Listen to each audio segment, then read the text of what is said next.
নিঃশব্দ জ্যোৎস্না রাতে আশেপাশে কিচিরমিচির শব্দ করে জোনাকি পোকারে ডাকছে। চারিদিকে হিমেল হওয়ার গতিবেশ পরিবর্তন লাগছে। পরিবেশটা মন্দ না, রাতের আধারে তার উপর আকাশের চাঁদটা যেন আজকে বেশি আলো দিচ্ছে। চাঁদের সেই লোভনীয় আলো শান্তা পুকুরে পড়ছে, আর সেই আলোতে আশেপাশে উজ্জ্বল হয়েছে। চাঁদের গায়ে কলঙ্ক রেখা সত্ত্বেও তার সুনির্দিষ্ট জ্যোৎস্না দিয়ে সে মানুষকে মোহিত করে, তার আলোক সম্পাদ করে। কোনো কলঙ্ক নেই। চন্দ্র সমস্ত বিশ্বে ছড়িয়ে দেয় আর নির্মল জ্যোৎস্না ধারা বিশ্বে আলো ছড়িয়ে দেওয়াতেই তার আনন্দ। পরিবেশটা মন দিয়ে অনুভব করছে। এক মনে একটার পর একটা সিগারেট শেষ করছে রাফি। বছর এই দিনটাকে রাফির শহরের বাইরে মনোমুগ্ধকর জায়গা সে। রাফির মনে অনেক দুঃখ, কিন্তু সে এটা প্রকাশ করতে পারে না। কার কাছে প্রকাশ করে? কাছে কেউ তো রাফির নেই, সবাই অনেক দূরের পথযাত্রী। রাফির বছরে এই দিন এখানে এসে নিজের সব কষ্টের অনুভূতি ত্যাগ করে। ওদের সেই ঘটনাগুলোকে যেন এখনো তার সামনে ভাসছে। রাফি আর একটা সিগারেট জ্বালায়, ঠোঁটে টান দেয়। বিষাক্ত ধোঁয়াগুলো মুক্ত বাতাসে বিলে যায়। ঠোঁটের কোণে আবারও সিগারেটটা লাগাই, তখনই পকেট থাকা ফোনটা বেজে ওঠে। ছোট স্ক্রিনে বড় করে টনি নামটা লেখা। রাফি নামটা দেখে বিরক্ত বোধ করে মোবাইলটা কানে লাগায়। ওই পাশ থেকে নরম গলায় টনি বলতে থাকে, ভাইয়া অনেক তো রাত হয়েছে, চলে আসেন, নয়তো আপনার কোনো সমস্যা হয়ে যাবে। আপনার কিছু হয়ে গেলে কিন্তু আমি নিজেকে মাফ করতে পারবো না। টনি, এখন বাজে মাত্র 12টা। এই সময়টা আমার জন্য সন্ধ্যা মনে হচ্ছে। আর এই রাফিকে কেউ কিছু বলবে এমন দুঃসাহস কারো নেই। আমি আমারটা ভালো বুঝি, আমার ব্যাপারে তোর চিন্তা করতে হবে না। ওই পাশ থেকে টনির একটা দীর্ঘশ্বাস নিঃশ্বাস ফেলে নীরব শব্দ হয়, আর সে বলে, ভাইয়া আমি জানি, কিন্তু তবুও আপনি সাবধান থাকে। টনির কথা শুনে রাফির একটুও ভালো লাগছে না। ফোনটি কেটে দিয়ে রাফি সিগারেটে টানতে থাকে। এখন এই মনোমুগ্ধকর রোমান্টিক পরিবেশে একটা নারী নামক সঙ্গী হলে ভালো হতো। নিজের কথাটা ভেবে রাফি এসে ফেলে।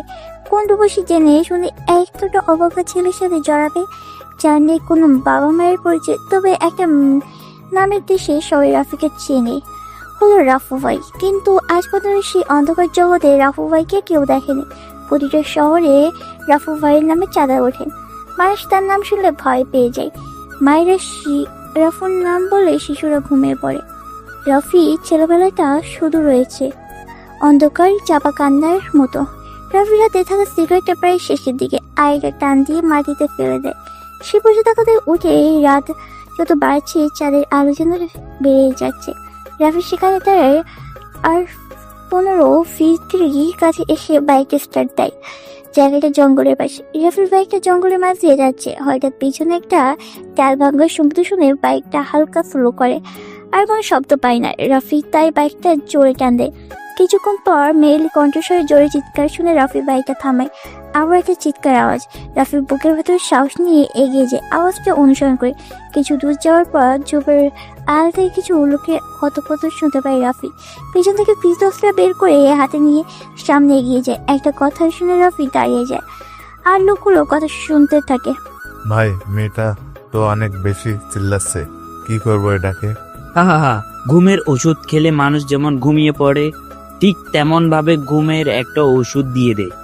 ভাই, এখানে ঘুমের ওষুধ পাবো কোথায়? আরে বোকা, ঘুমের ওষুধ মানে পিস্তলের বুলেট। আগে আমাদের কাজ শেষ করি, তারপর একটা বুলেট খরচ করে মেয়েটাকে ফেলে চলে যাব। রাকিবের কথা শুনে নুসরাত নামের মেয়েটা ভয় পেয়ে যায়। সকালে থেকে বন্ধুদের সাথে ঘুরতে এসে নুসরাত রাস্তায় হারিয়ে ফেলে, আর এই ছেলেগুলো তাকে কিডন্যাপ করে এখানে নিয়ে আসে। এতক্ষণ নুসরাত জ্ঞানহীন অবস্থায় ছিল। কিছুক্ষণ আগে যখন তার জ্ঞান ফিরে, তখন সে নিজেকে এমন খারাপ অবস্থায় দেখে জোরে চিৎকার করে দিয়ে ওঠে। নুসরাত ঢাকার সবচেয়ে ধনী বিজনেসম্যানের একমাত্র মেয়ে। নুসরাতের বাবা তাকে অনেক ভালোবাসে, তাই তিনি নুসরাতের সকল প্রকার আবদার পূরণ করার চেষ্টা করে। আজ বন্ধুর সাথে ঘুরতে যাওয়ার জন্য বায়না করে, তাই তার বাবা নুসরাতকে অনুমতি দিয়ে দেয়। ঘুরতে এসে এমন বিপদে পড়বে বুঝতে পারেনি নুসরাত। এমন আধার রাতে আবার অবিচ্ছিন্ন ভয়ঙ্কর জঙ্গলের মধ্যে 4টে ছেলে নুসরাতের দিকে লোভনীয় দৃশ্যে তাকিয়ে আছে। হয়তো আজই তার এই পৃথিবীর শেষ দিন, এটা ভাবতে নুসরাতের অসুস্থ ভয় মনে ভিড় হয়। নুসরাত সব আগে ছেড়ে দিয়ে নিজের বিলিয়ে দিতে প্রস্তুত হয়ে রাখে। সেখানে গহীন অন্ধকার জঙ্গল থেকে রক্ষা বাঁচানোর মতো কেউ নেই। হঠাৎ ছেলে সেই নুসরাতের শরীরে হাত দিয়ে নুসরাত কেঁপে ওঠে। জীবনের প্রথম কোনো ছেলে খারাপভাবে হাত দেওয়ার চেষ্টা করেছে তার শরীরে। হয়তো ছেলেগুলোকে আটকানোর কোনো মানেই হয় না। নুসরাত জানে বাধা দিলেও কোনো কাজ হবে না, তাই সে আর কোনো জোরাজোরি করে না। আর একটা ছেলে নুসরাতের শরীর স্পর্শ করতে যাবে, তখন পিছন থেকে কেউ মুখে একটা শক্ত গাছের ডাল দিয়ে ছেলেটার মাথায় মারে। ছেলেটার মাথা থেকে রক্ত বের হতে থাকে। সে তার হাত দিয়ে রক্ত বন্ধ করে পিছার চেষ্টা করে। হঠাৎ এরকম একটা অন্ধকারের আগমন বুঝতে পারছে না কেউ। তাদের যেন বিশ্বাস হচ্ছে না এত গভীর রাতে অন্ধকারের এই জঙ্গলে কেউ নুসরাতকে বাঁচাতে আসবে। নুসরাত অগন্তার দিকে ভালো করে লক্ষ্য করে। হাতে একটা ডাল, পরনে তার ছেঁড়া জিন্স, ব্ল্যাক কালারের জ্যাকেট, মুখ জোকারের মাস্ক পরা, কারণে মুখটি স্পষ্ট করে বোঝা যাচ্ছে না। নুসরাত অগন্তুকটাকে দেখে বাঁচার একটু আশা যদি ভাগ্যে তা হতে পারে। এবার রাকিব বলতে থাকে, এই কে তুই? এত রাতে এমন জঙ্গলে কি করছিস তুই? একই প্রশ্ন তো আমারও। তোরা 4টা ছেলে আর একটা মেয়ে, এত রাতে এখানে কি করিস? আমরা যাই করি না কেন এটা জিজ্ঞেস করার তুই কে? যদি জান নিয়ে বাসায় যেতে চাস তাহলে এখান থেকে চলে যা। আমি বাসা থেকে বের হওয়ার আগে কাফনের কাপড় মাথায় পড়ে বের হই। মৃত্যু ব্যাপার না। জীবনের আত্মপ্রকাশ এবং অস্তিত্বের বিকাশ তার চঞ্চল গতির মধ্যে বহমান। মানব জীবন সংগ্রাম মুখর। জীবনের বাঁকে বাঁকে রয়েছে মরণগুলি। এই জীবন থেকে পালানো মানে জীবনের ব্যর্থতা ডেকে আনা। জন্ম মৃত্যু দোহে মিলে জীবনের খেলা, কিন্তু মৃত্যুর বিভীষিকায় নৈরাশ্যের গাঢ় তমসাকে জয় করে আলোকিত আনন্দ ক্ষেত্রের রচনায় জীবনের ধর্ম। তুই তোর মরা সেকেন্ড গুনতে শুরু কর। এই তোরা যা, ছেলেটাকে শেষ করে দিয়াই। শূন্যতে দুটো ছেলে আগন্তুকটাকে এগিয়ে আসে। আগন্তুকটা মুচকে এসে পিছন থেকে M500টা বের করে পরপর দুটো গুলি চালায়। বুলেট দুটা যে ছেলেগুলোর কপালে লাগে। নিস্তব্ধ হয়ে মাটিতে লুটিয়ে পড়ে ছেলে দুটো।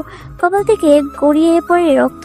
আগন্তুকটা হালকা নিচু হয়ে বসে পিস্তলের কিছু অংশ রক্তে লাগিয়ে নাক দিয়ে শুকতে থাকে।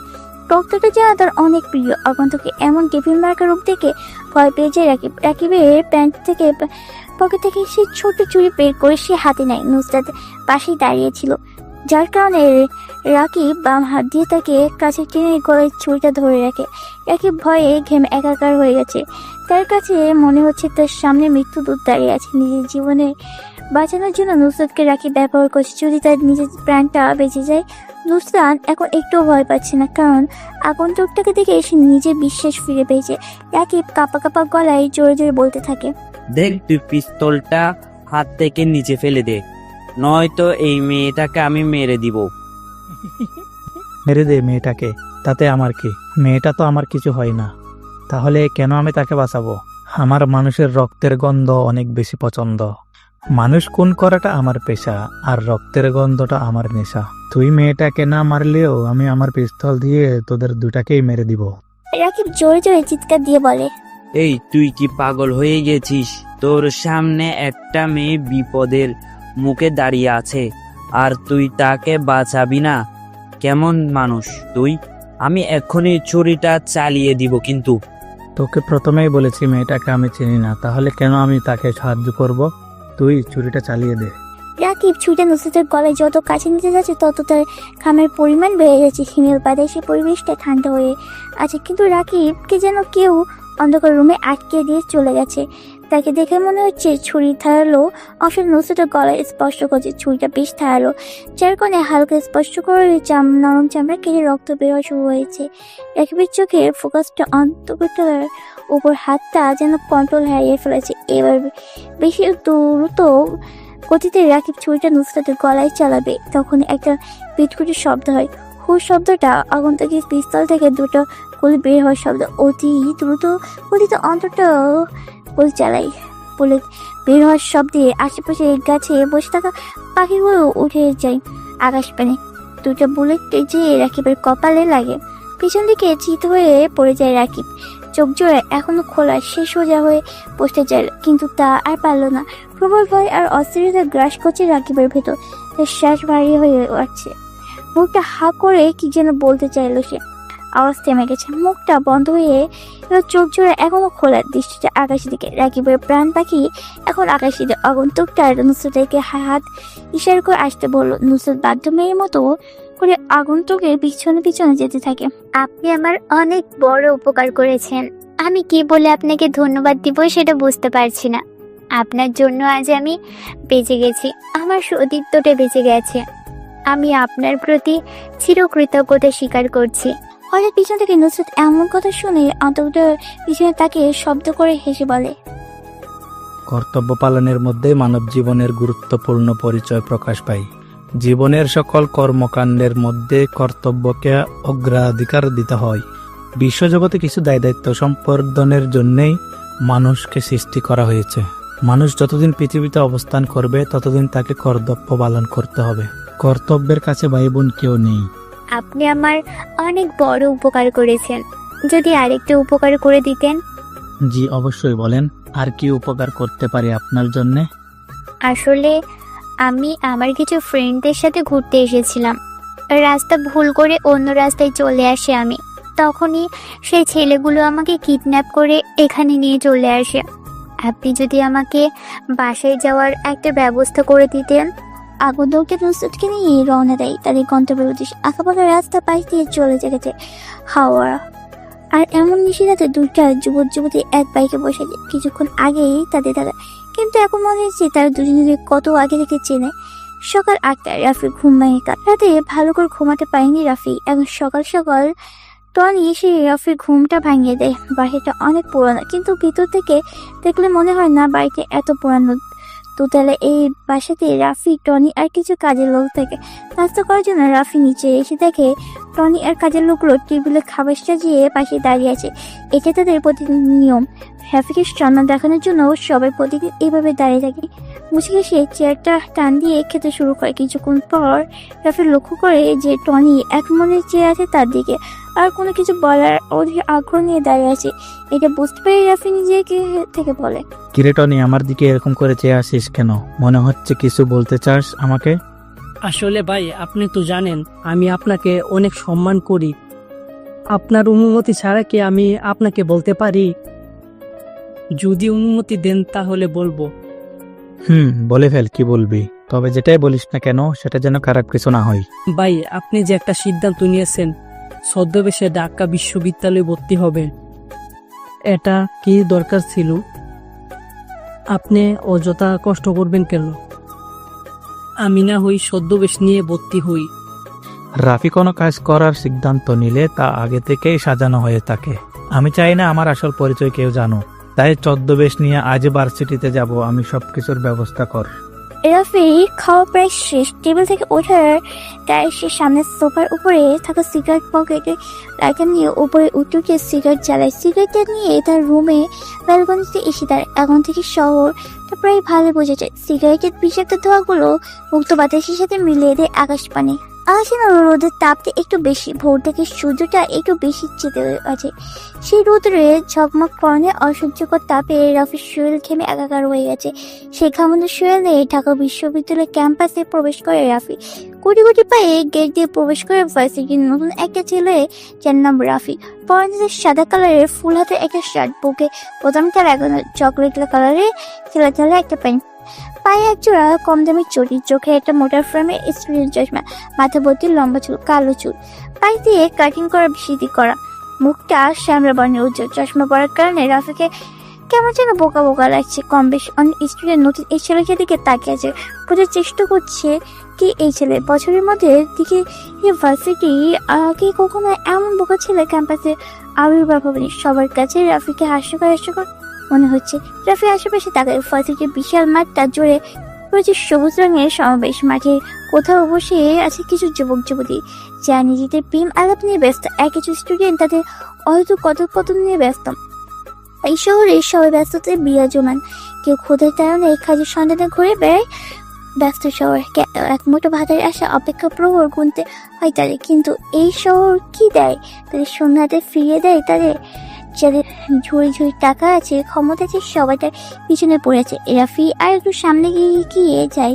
কিছু ছেলে বাইকের ওপর আরাম করে বসে সিগারেট ফুটছে। আর সামনে যে মেয়ে যাচ্ছে সবার মুখের উপর ভিতর থেকে ছাড়ে সে বিষাক্ত ধোঁয়াগুলো নিক্ষেপ হচ্ছে। রাফি তাদেরকে পাশ কাটিয়ে চলে যাবে, তখনই বাইকের উপর বসে থাকা আপনার ছেলেটা রাফিকে ডাক দেয়। রাফি পিছন ফিরে দাঁতগুলো বের করে বকার মতো একটি হাসি দিয়ে ছেলেগুলোর সামনে যেয়ে দাঁড়ায়। ছেলেগুলো রাফি দিকে মজার দৃশ্যে তাকিয়ে বলে, কি রে, নাম কি তোর? জি রাফু। না, রাফি আমার নাম। রাফি নামটা ঠিক আছে, কিন্তু রাফু উচ্চারণ করিস কেন? রাফু ভাইকে চিনিস তুই? না, আমি কোনো রাফু ভাইকে চিনি না। কে রাফু ভাই? হা হা হা হা, তুই এমন করে আটকে আটকে কথা বলছিস কেন? মনে হয় রাপু ভাই এর নাম শুনে ভয় পেয়ে গিয়েছিস। এই শহরে এমন কেউ নেই যে রাপু ভাইকে চেনে না। ছোট থেকে বড় সবার জন্য রাপু ভাই নামটা আতঙ্কের প্রতীক। ভাই আমি সত্যি কখনো রাফু নামের কাউকে চিনি না। যদি আপনি দয়া করে আমাকে রাফু ভাইয়ের একটা ছবি দেখাতেন তাহলে ভালো করে চিনতে পারতাম। হা হা হা, এই দেখ সবাই কি বলে এই ছেলে, সে নাকি রাপু ভাইকে দেখবে। শালা, রাপু ভাইকে চিনতে ছবির দরকার পড়ে না, তার নামটাই যথেষ্ট। আর তুই বলছিস রাপু ভাইকে দেখবি? ভাই আপনিও কি রাফু ভাইকে দেখেন নাই? মাদারের বাচ্চা, কতক্ষণ ধরে বলবো রাপু ভাইকে কেউ কখনো নিজ চোখে দেখেনি। উনি এমন একজন লোক যার সামনে 100 জন মানুষও মারা কোনো ব্যাপার না। তার কথা এমপি মন্ত্রী সবাই উঠে বসে। আচ্ছা রাফু ভাই যদি আপনার সামনে আসে তখন আপনি কি তাকে চিনতে পারবেন? এমন বোকা বোকা প্রশ্ন করিস কেন? রাফি ভাই আমার সামনে অহেতুক আসবে কেন? আর আসলেও আমি চিনতে পারবো? তার ভয়ঙ্কর আগমন, পরনে থাকা কালো রকস্টারের ড্রেস, মুখে ভূতের মাস্ক, মধ্যে দিয়ে কাটা যেটা দিয়ে ভাই সিগারেট টানে। আরফির কথা শুনে রাফি মুচকে এসে বলে, ভাই বর্ণনা শুনে মনে হলো উনি ভয়ঙ্কর একটা মানুষ। আর আমার মনে হয় রাফু ভাইয়ের সাথে আপনার দেখা হয়ে গেছে, সেটাও আবার অনেক কাছ থেকে, কিন্তু আপনার অজান্তেই হয়ে গেছে। হা হা হা, তুই যে বড় একটা বোকা সেটার প্রমাণ দিয়ে দিলে। রাবু ভাই আমার সামনে এসে আর আমি নিজেই জানি না? তুই সেটা ভালো জানিস। এই রিফাত, একটা সিগারেট জ্বালিয়ে রাফির কাছে দে। ভাই আমি তো সিগারেট খাই না, আমার কাছে সিগারেটের ধোঁয়াগুলো সহ্য হয় না। রাফি এমন কথা শুনে উপস্থিত সবাই জোরে জোরে হাসতে থাকে। যার কোণে আশেপাশে অনেক স্টুডেন্ট ফোকাস করে রাফিদের দিকে। রিফাত পকেট থেকে একটা সিগারেট প্যাকেট আর একটা লাইটার বের করে সিগারেট আগুন জ্বালায়। ডান হাত দিয়ে সাবধান সিগারেটে রাফির ঠোঁটের কাছে নিয়ে আসে। এই থেকে রাফি পিছতে থাকে। সিয়াম নামের ছেলেটা পিছন থেকে রাফিকে আটকে দেয়। রিফাত জোর করে রাফির ঠোঁটে সিগারেটটা লাগিয়ে দেয়। অসাবধানতার কারণে জ্বলন্ত সিগারেটে রাফির গোলাপি নরম ঠোঁট থেকে হালকা পড়ে যায়। সিগারেটের বিষাক্ত ধোঁয়াগুলো রাফির মুখের ভেতরে যাওয়ার মধ্যে সে জোরে জোরে কাশতে থাকে। আশেপাশে কেউ রাফির বাধা দিতে আসছে না, সবাই দূরে দাঁড়িয়ে মজা নিচ্ছে। রাফি নিজে কল্পনা করতে পারছে না যে আজকে ভার্সিটির প্রথম দিনই তাকে এমন হেনস্থা হতে হবে। রাফির মাথাটা নিচু করে দাঁড়িয়ে আছে। তুই দেখি অনেক বোকা, ভার্সিটিতে পড়িস এখনো সিগারেট টানতে পারিস না? তোকে ভার্সিটিতে নতুন দেখছি, কোন ইয়ারে পড়িস? আমি মাথাটা নিচু করে আস্তে আস্তে জবাব দেই, ভাইয়া আমি 2য় বর্ষে ভর্তি হয়েছি। হা হা হা, তুই তো তাহলে আমাদের সবার জুনিয়র। এখন থেকে প্রতিদিন আমাদের সাথে দেখা হলে সালাম দিবি। আর তুই হয়তো আমার পরিচয় ভালো করেই জানিস না। কিছুদিন নিয়মিত ভার্সিটিতে থাক, তাহলে এমনিতেই বুঝে যাবি আমি কে। রাফির মাথাটা নাড়ায়, যার মানে সে তাদের সম্মান করবে। পৃথিবীটা বড়ই নিষ্ঠুর, যেখানে ভালো মানুষের আনাগোনা বেশি, সেখানে খারাপ লোক কিছুই থাকবেই। জীবনটা প্রায় খুব একঘেয়ে লাগে। কখনো কি এমনটা মনে হয়েছে যে আপনি নিজের নষ্ট করে নিজের জীবনটা, কিংবা মাঝে মাঝে বিষণ্ণতায় নিজে জীবনের প্রতি বিরক্তি চলে আসে? এমন পরিস্থিতি প্রায় প্রতিটি মানুষের জীবনে আসে। মাঝে মাঝে সবকিছু খুব অর্থহীন মনে হয়। নিজের জীবনটা বদলে ফেলা যায়, নিজের জীবনটাকে বদলে দিয়ে নতুনভাবে জীবনে অর্থ খুঁজে নিতে নিজেকে কিছু প্রশ্ন। কি অবাক বিষয়! অবাক হলেও সত্যি যে নিজেকে কিছু বিশেষ প্রশ্ন করে নিজের মনে মনে উত্তর পাওয়া যায়। নিজের মনের কাছে এই প্রশ্নগুলো করলে সত্যি জীবনটা বদলে যাবে এবং জীবনটা অনেক বেশি অর্থবহ ও মনে হবে। রাফি তার নিজের জীবন থেকে অনেক কিছু শিখেছে। আজ এটা তার তোদের একটা অনুভূতির সৃষ্টি। শশীদের হাতে সবচেয়ে বেশি নির্যাতিত হয় সে, যে কখনো সম্মান পায়নি। সে জানে অন্যকে কিভাবে সম্মান করতে হয়। রাফি নিজের পরিচয় গোপন রেখে আজ তা বুঝতে পেরেছে। রাফি নিজের শত্রুকে খুব কাছ থেকে জানে। সেটা সবসময় চিন্তা করে শত্রুকে ক্ষমা করে দাও, কারণ তুমি বড় মানুষ তাই নয়, কারণ শত্রুদের নিয়ে ভাবো। তুমি এতটা পিছিয়ে পড়া মানুষ নও। রাফি ক্লাসে থেকে রওনা দেয়। 3য় বর্ষে ইকোনমিক্স ডিপার্টমেন্টে বেশ বড় সুন্দর রুম।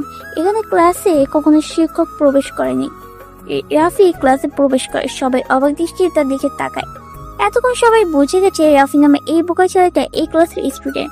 রাফি বুঝতে পারছে না কোথায় যেয়ে বসবে, কারণ কম বেশি সবাই ধনী পরিবার সন্তান। রাফি যে একটু ছেলের পাশে বসে, গা ঘেসে বসবে না। পাশাপাশি ছেলেটা চিৎকার করে উঠলো। রাফি চমকে উঠে তাকায়, তার দিকে অবাক হয়ে ছেলেটার দিকে তাকায়।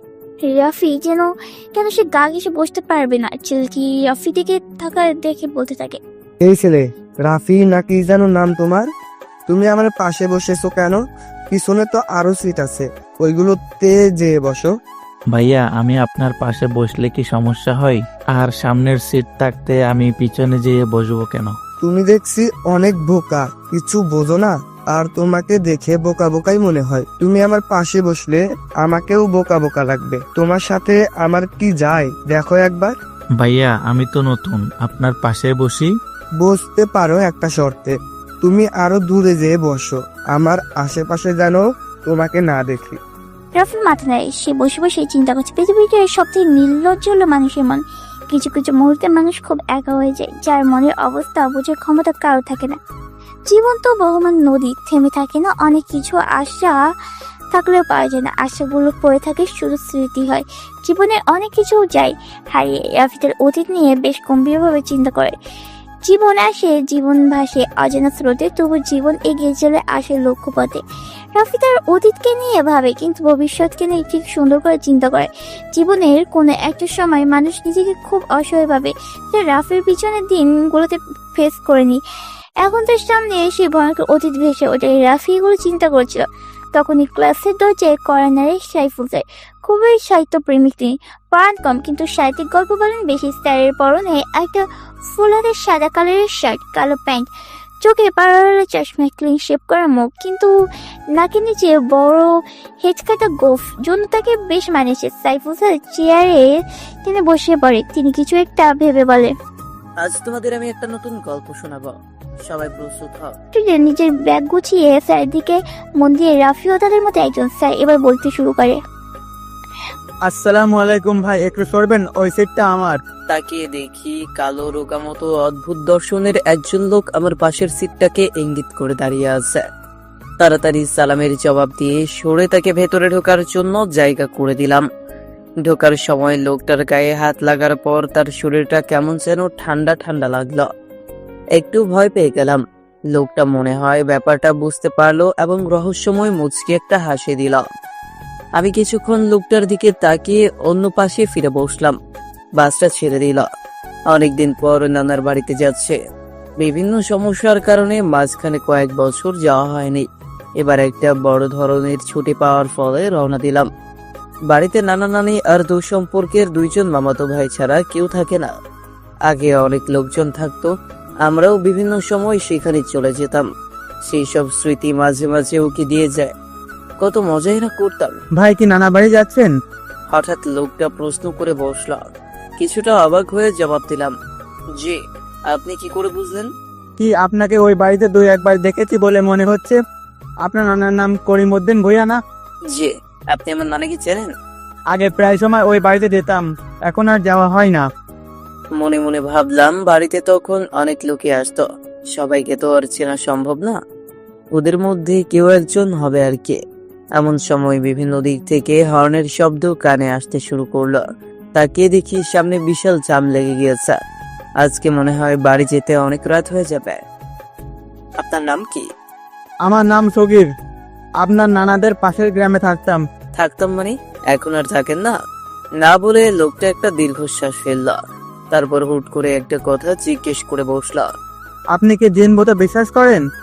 হঠাৎ এই ধরনের প্রশ্ন করা একটু অবাক হলাম। না, কিন্তু হঠাৎ এগুলো জিজ্ঞেস করতেছেন কেন? ও, আপনি মনে হয় আপনার নানার বাড়ির সামনে পারঝাড়টার কথা শোনেন নাই? না, ওই বাসঝাড়ের আবার কি হলো? কিছুটা অবাক হলাম। আছে, ওইটা সম্পর্কে বিরাট এক কাহিনী আছে। ওই কাহিনী শুনলে জিন ভূতে বিশ্বাস করা শুরু করবেন। মনে মনে ভাবলাম, প্রত্যেক গ্রামে এই ধরনের কিছু কাহিনী প্রচলিত থাকে, এগুলো বিশ্বাস করার কোনো মানেই হয় না। আপনার যদি সমস্যা না থাকে তাহলে বলতে পারেন। আচ্ছা বলি তাহলে। এই কাহিনীটা ঘটেছিল আমার নিজের জীবনে। এরপর লোকটা তার কাহিনী বলা শুরু করলো। আমাদের গ্রামের এক বাড়িতে 16 বছর বয়সী একজন যুবতী মেয়ে থাকতো। বাড়িতে তার সাথে তার বাবা মা আর ছোট একটা ভাই থাকতো। মেয়েটি দেখতে বেশ সুন্দরী ছিল, যার ফলে প্রায় সময় গ্রামের বখাটে ছেলেরা তাকে বিরক্ত করত। একবার অন্য গ্রাম থেকে আসা এক ছেলে তাকে প্রেমের প্রস্তাব করে, কিন্তু মেয়েটা তার প্রস্তাব ফিরিয়ে দেয়, যার ফলে ছেলেটা তাকে স্কুলে যাওয়ার পথে এবং বিভিন্ন সময় দেখা হলেই বিরক্ত করত। একবার ওই ছেলেটা দলবল নিয়ে গ্রামে এসে মেয়েটার রাস্তা থেকে ধরে ওই বাঁশঝাড়ে নিয়ে যায়। সেখানে তারা মেয়েটাকে দর্শন করে। তারপর তারা মেয়েটাকে মেরে ফেলে এবং সেখানেই ফেলে রেখে চলে যায়। পরদিন ওই জায়গা থেকে মেয়েটার লাশ উদ্ধার করা হয় এবং ইমাম সাহেবের ফতোয়া অনুযায়ী জানাজা ছাড়াই কবর দেওয়া হয়। এর আগে পুলিশের লোকজন এসে দেখে যায়, কিন্তু তারা কিছুই করতে পারে না। এই ঘটনার পর মেয়েটার পরিবার ওদের ঘরবাড়ি ফেলে অন্য কোথাও চলে যায়। লোকটা একবারও না থেমে বলে যেতে থাকে। তখন থেকেই গ্রামের লোকজন বলা বলি করতে থাকে ওই বালসারে নাকি প্রায় সময় একটা মেয়েকে একা বসে কাঁদতে দেখা যায় এবং যুবক ছেলে দেখলেই ধরে নিয়ে যায়। তাই লোকজন রাতের বেলা ওই রাস্তাটা খুব একটা বেশি দরকার না হলে ব্যবহার করতো না। আমার বয়স তখন খুব একটা বেশি ছিল না, তাই সবাই আমাকে ওই জায়গা দিয়ে চলতে নিষেধ করত, কিন্তু আমি এইসব বিষয়কে খুব একটা পাত্তা দিতাম না। এগুলোকে গুজব বলেই মনে করতাম। তারপর ওই জায়গা দিয়ে খুব একটা যেতাম না। বলে থামে শরীফুফে। ওনাকে দেখে মনে হচ্ছে বেশ হাঁপি হচ্ছে, বয়স বেড়েছে। এখন বেশি কথা বলে নিজের কাছে ওই কেমন যেন বিরক্তি লাগে। সবার দিকে চেয়ে দেখে সব স্ত্রী ওনার দিকে আগ্রহ দৃষ্টিতে তাকিয়ে আছে। তারা মুচকে এসে বলে, গল্পটা এখনো শেষ হয়নি। আজ আমি হাঁপিয়ে উঠেছি, কালকে পরেরটুকু বলবো। কথাটা বলে তিনি আর থামেন না, বেরিয়ে যায় নিজের গন্তব্যে। সকাল থেকে সূর্য পর্যন্ত তেল দুপুরবেলা মাটিতে পা ফেলা যাচ্ছে না। বাইরে তাকালে যেন ঝলসে যেতে চাইছিল। বিকেলে থেকে আকাশে হালকা কালো মেঘ জমতে শুরু করলো। সবাই বলাবলি করতে লাগলো এবার বৃষ্টি নামবে, কিন্তু বৃষ্টির জন্য প্রতীক্ষা অবশ্যই আর হয় না। আবার আকাশ থেকে সরে যায় না মেঘ। কি হবে? বৃষ্টি হবে। রাত বাজে 10টা। বাইরে ঝিরঝির করে বৃষ্টি পড়ছে। রিমঝিম বৃষ্টি একটা শব্দে মনে হচ্ছে আচ্ছন্ন হয়ে যাচ্ছে। কাছে শাখায় শাখায় বাতাসের ছাপটা কানে বাজে। রাফি কালো কালারের রেড কোটটা পরে বাইকের চাবিটা হাতে দেয়। 2 কদম এগিয়ে সামনের দিকে গেলে টনির সাথে দেখা হয় রাফি। টনিও কালো কালারের একটা রেনকোট পরে দাঁড়িয়ে আছে। দেখে মনে হচ্ছে কার অপেক্ষা করছিল দাঁড়িয়ে। রাফি ছোট ছোট চোখ করে টনির দিকে তাকিয়ে বলে, টনি, এখানে রেনকোট পরে দাঁড়িয়ে আছিস কেন? মনে হয় কারোর জন্য অপেক্ষা করছিলি। ভাই, আজকে রাতে মিশনের জন্য রেডি হয়ে আপনার জন্য অপেক্ষা করছি, চলেন ভাই। আজকে আমি একাই মিশনে বের হব, কাউকে আসা লাগবে না। রেনকোট খুলে রেস্ট কর। ভাই, আমি অন্ততপক্ষে আপনার সাথে যাই। আপনার যদি কিছু হয়ে যায় তাহলে? রাফি তার বাম হাতটা হালকা উঁচু করে বলে, টনি, আমি বেশি কথা বলা পছন্দ করি না। আমি জানি আমার কিছু হবে না, তবে শিয়ালের মতো 1000 বছর না বেঁচে সিংহের মতো একদিন বাঁচা ভালো। রাফি কথাটা বলে সামনে দিকে এগিয়ে যায়। টনিকে কোনো প্রকার কথা বলার সুযোগ না দিয়ে ব্ল্যাক কালারের বাইকে যে বসে রাফি। গন্তব্য এখন শহরে কিছু বিশৃঙ্খলা সৃষ্টিকারী লোকের নির্দেশে। ওসমান শরীফ প্রাবিক ঢাকার টপ মাপিয়ে সালমানের অতি কাছের মানুষ। যত ধরনের মামলা আছে সবগুলো ওদের নামে করা, কিন্তু সালমানের ক্ষমতার কারণে কেউ কিছু বলতে পারে না। প্রতিদিন ওরা 3 জন মদ জোয়া খেলার জন্য পাশের বড়টা ক্যাসিনোতে যায়। আজ তো মনে হয় বেশি মদ খেয়ে এসেছে, তাই হেলে দুলে হাঁটতে বাসার উদ্দেশ্যে রওনায়। হালকা হালকা রিমঝিম বৃষ্টি পড়ছে, তাই ওরা 3 জন একটু জোরে গতিতে পা চালায়। হঠাৎ তারা দেখতে পায় রাস্তার মাঝে বাইকের ওপর আরাম করে বসে সিগারেট ফুঁকছে কোন এক অজানা আগন্তুক। 3 জনের মধ্যে সবচেয়ে বেশি ঝামেলা পছন্দ করে ওসমান। ওসমান একটু এগিয়ে যায় আগন্তুকটিকে। ওসমানের শরীরটা কাক ভেজা, মুখে কালো কালারের স্টাইল করা দাড়ি থেকে টুপ টুপ করে পানি ঝরছে।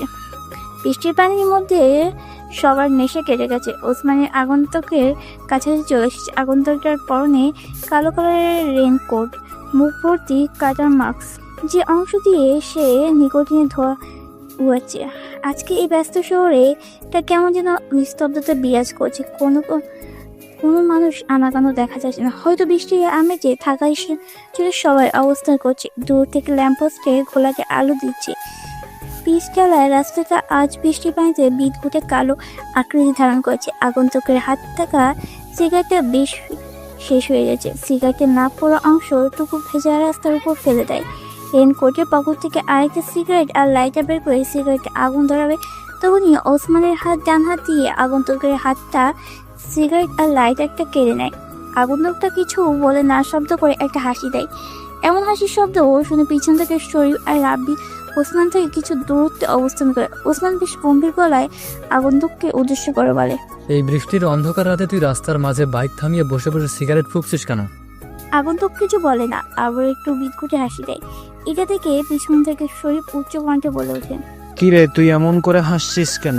কে তুই? আর এখানে স্থির হয়ে বসে আছিস কেন? আগন্তুকটা এবার মুখ খুলল। আমি কে সেটা আমি নিজেও জানি না, তবে নিজের পরিচয় নিজে দিতে কেমন যেন লাগে, তাই নিজের নাম আর পরিচয়টা ছড়িয়ে দিয়েছি মানুষের মাঝে। আমি এখানে বসে আছি কয়েকটা মেহমানের অপেক্ষায়। এত রাতে কোন মেহমানরা আসবে যার জন্য তুই রাস্তার মাঝপথ আটকে এভাবে বসে থাকবি? আমার মেহমান তো চলে এসেছে, কিন্তু কিভাবে তাদের আপ্যায়ন করব তা বুঝতে পারছি না। সবাই আশেপাশে পিছনের সামনে তাকিয়ে, কিন্তু কাউকে দেখতে পায় না। আসমান রেগে যায়। কোথায় তোর মেহমান? আমরা দেখছি না কেন? মজা করছিস আমাদের সাথে? জানিস আমরা কে? মেহমান নিজে যদি বলে মেহমান কোথায়, তাহলে এতে আমার কি করার আছে? আর আমি তোদের সাথে মজা করতে যাব কেন? তোরা কি আমার বন্ধু লাগিস? ভাই, তোরা কার লোক সেটা না বললে আমি জানবো কি করে? আমরা সালমান ভাইয়ের কাছের লোক। ওসমানের কথা শুনে আগন্তুকটা জোরে জোরে হাসছে, যেমন মনে হচ্ছে ওসমানের কোনো বড় ধরনের হাসির কথা বলছে। সবার ভিতর একটা রাগ সৃষ্টি হয়েছে আগন্তুকের প্রতি।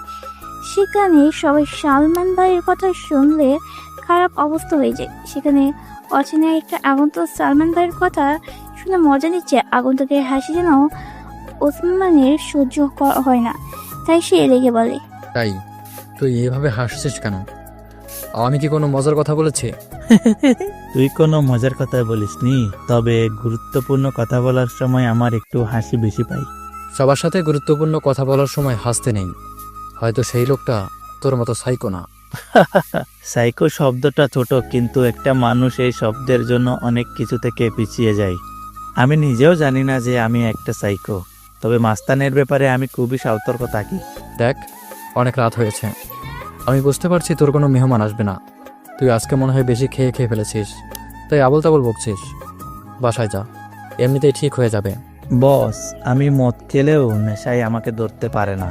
আমার ভিতরে পুরোপুরি নেশা দিয়ে ডুবে আছে। আমার মেহমান চলে এসেছে, কিন্তু তাদের আপ্যায়নটা কিভাবে করব তা বুঝতে পারছি না। সেই কখন থেকে শুনছি মেহমান চলে এসেছে, কিন্তু কোথায় তোর মেহমান? আমাদের সামনে আসতে বল, আমরা তার আপ্যায়ন করব। আজকে সবচেয়ে বড় মেহমান তো তোরা সবাই, কিন্তু তোদের আপ্যায়ন যে কিভাবে করব? তুই যে একটা পাগল সেটা আমি বুঝে গেছি। রাস্তার মাঝ থেকে বাইকটা সরা, তাড়াতাড়ি আমরা যাব, নয়তো তিনজনে মিলে তোকে এখানে মেরে চলে যাব, কেউ জানতেও পারবে না। তোদের জন্য কখন থেকে বাইকের উপরে বসে বসে অপেক্ষা করছি, কিন্তু তোদের আস্তে আস্তে অনেক দেরি হয়ে গেছে। আমার আর ভালো লাগছে না। অ্যাকশন শুরু করে তাহলে।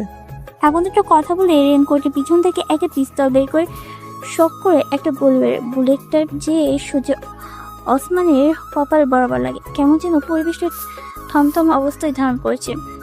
ওসমানের নিথর দিয়ে ওটা পিচালের রাস্তায় ওপর নিস্তেজ হয়ে পড়েছে। কারোর মুখে কোনো কথা নেই।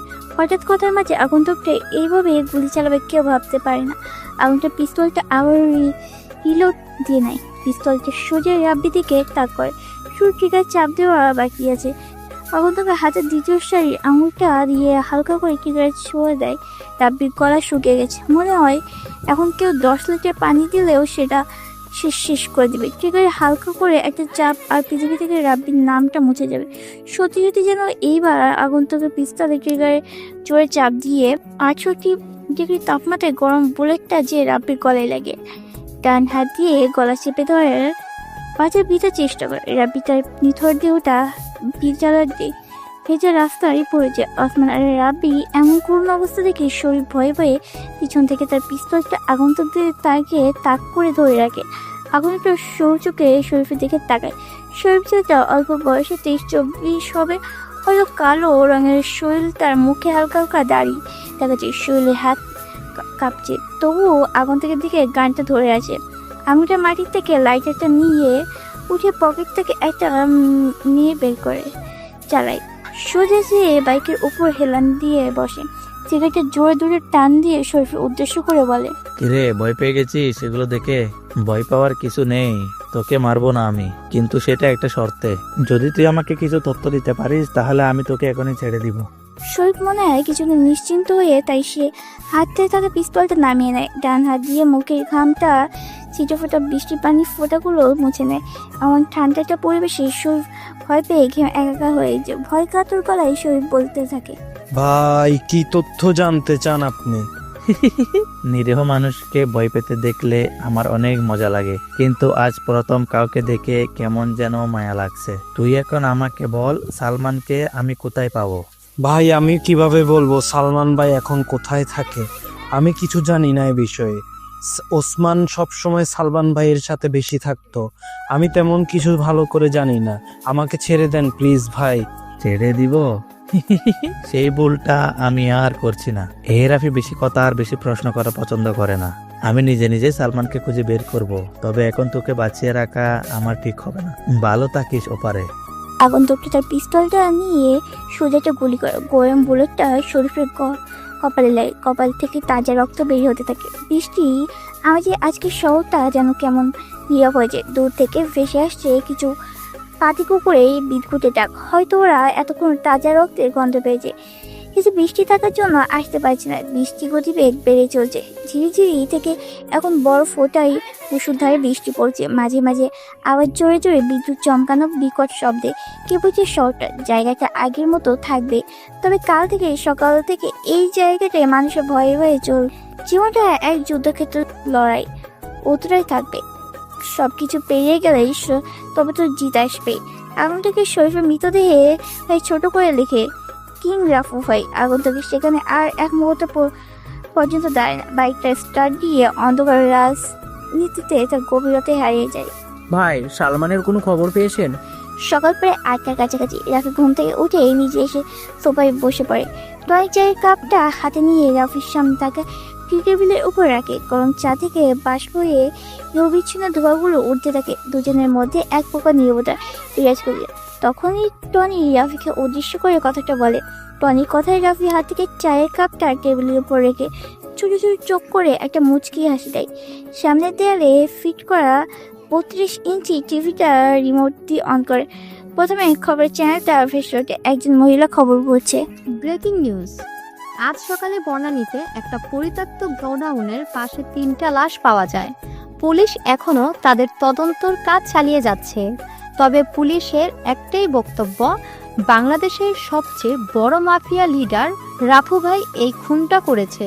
কিন্তু রাফু ভাই এই শহরে এসে 3জন লোক খুন করেছে, এটা কি সত্যি নাকি রাফু ভাই সেজে অন্য কোনো কেউ এই খুনগুলো করেছে? সবই এখন জনগণের কাছে অস্পষ্ট এবং পুলিশের কাছে ধোঁয়াশা। এখন এই পর্যন্ত। এতক্ষণ আমাদের আইডি ভয়েস চ্যানেলের সাথে থাকার জন্য ধন্যবাদ। টনি অবাক হয়ে তাকিয়ে আছে রাফি দিকে। টনির কাছে কেমন যেন ধর্ষণ মনে হচ্ছে সবকিছু। রাফি চায়ের কাপে তার গোলাপি রঙের ঠোঁটটা লাগিয়ে একটা চুমুক দেয়। টনির দিকে তাকায়। ছেলেটা রাফির জন্য অনেক চিন্তা করে। এতদিনের টনির প্রতি রাফির পূর্ণ বিশ্বাস স্থাপন আছে। টনি এরকম প্রশ্নবোধক দৃশ্যে তাকিয়ে থাকা রাফিকে মুচকে এসে বলে, সালমানের খবর এখনো পাইনি।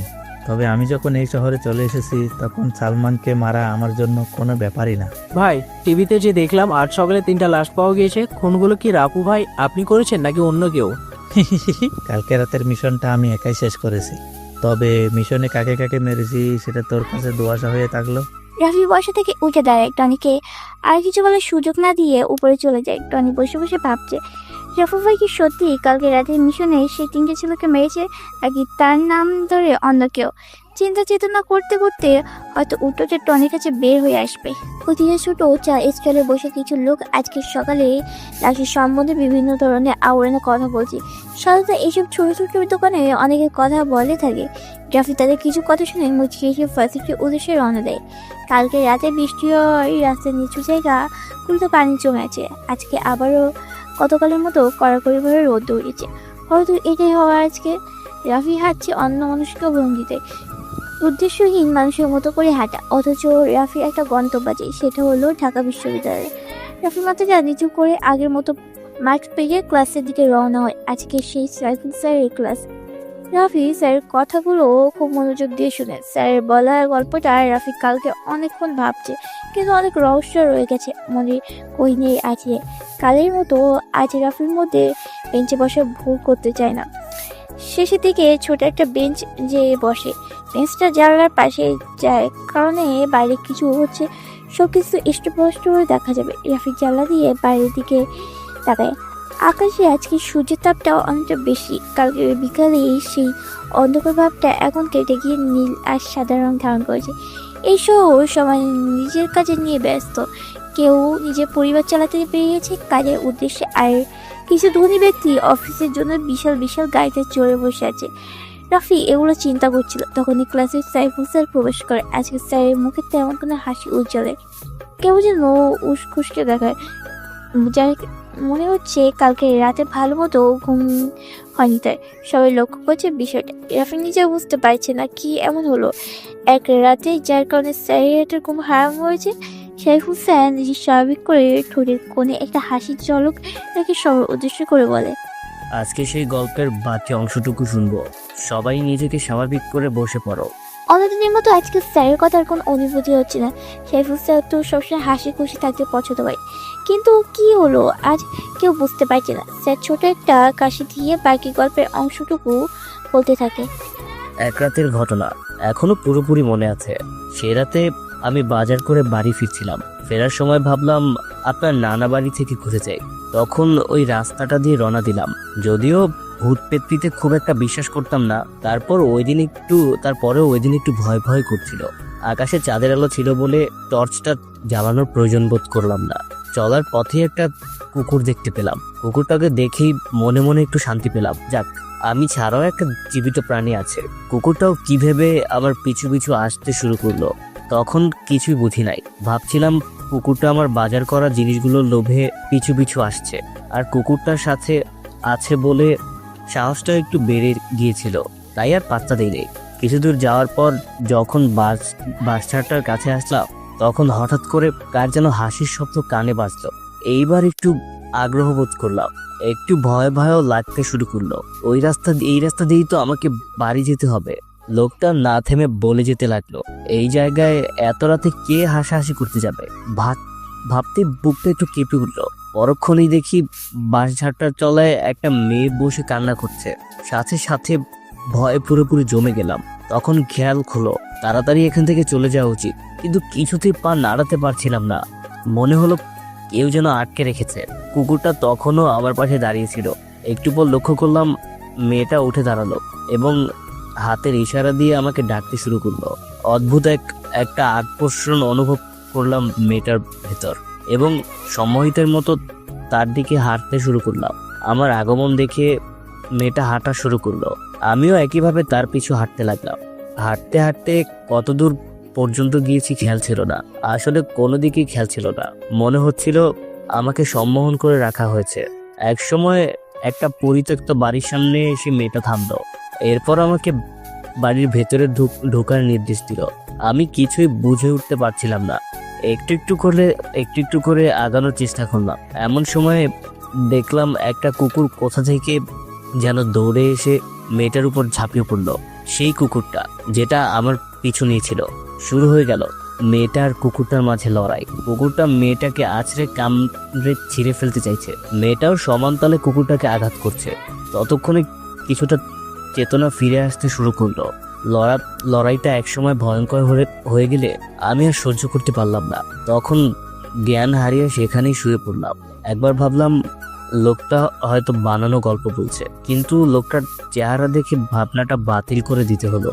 তখনও বলে চলেছে। এরপর আর কিছুই মনে নেই। পরে সকাল হলে যখন আমার ঘুম ভাঙলো, তখন দেখলাম অনেকগুলো মুখ আমার দিকে ঝুঁকে রয়েছে। তাড়াতাড়ি উঠে বসার চেষ্টা করলাম, কিন্তু প্রচন্ড দুর্বলতার কারণে উঠতে পারলাম না। কি হয়েছে বোঝার চেষ্টা করতে লাগলাম। পরক্ষণেই গত রাতের কথা মনে পড়লো। তারপর আস্তে আস্তে সব বুঝতে পারলাম।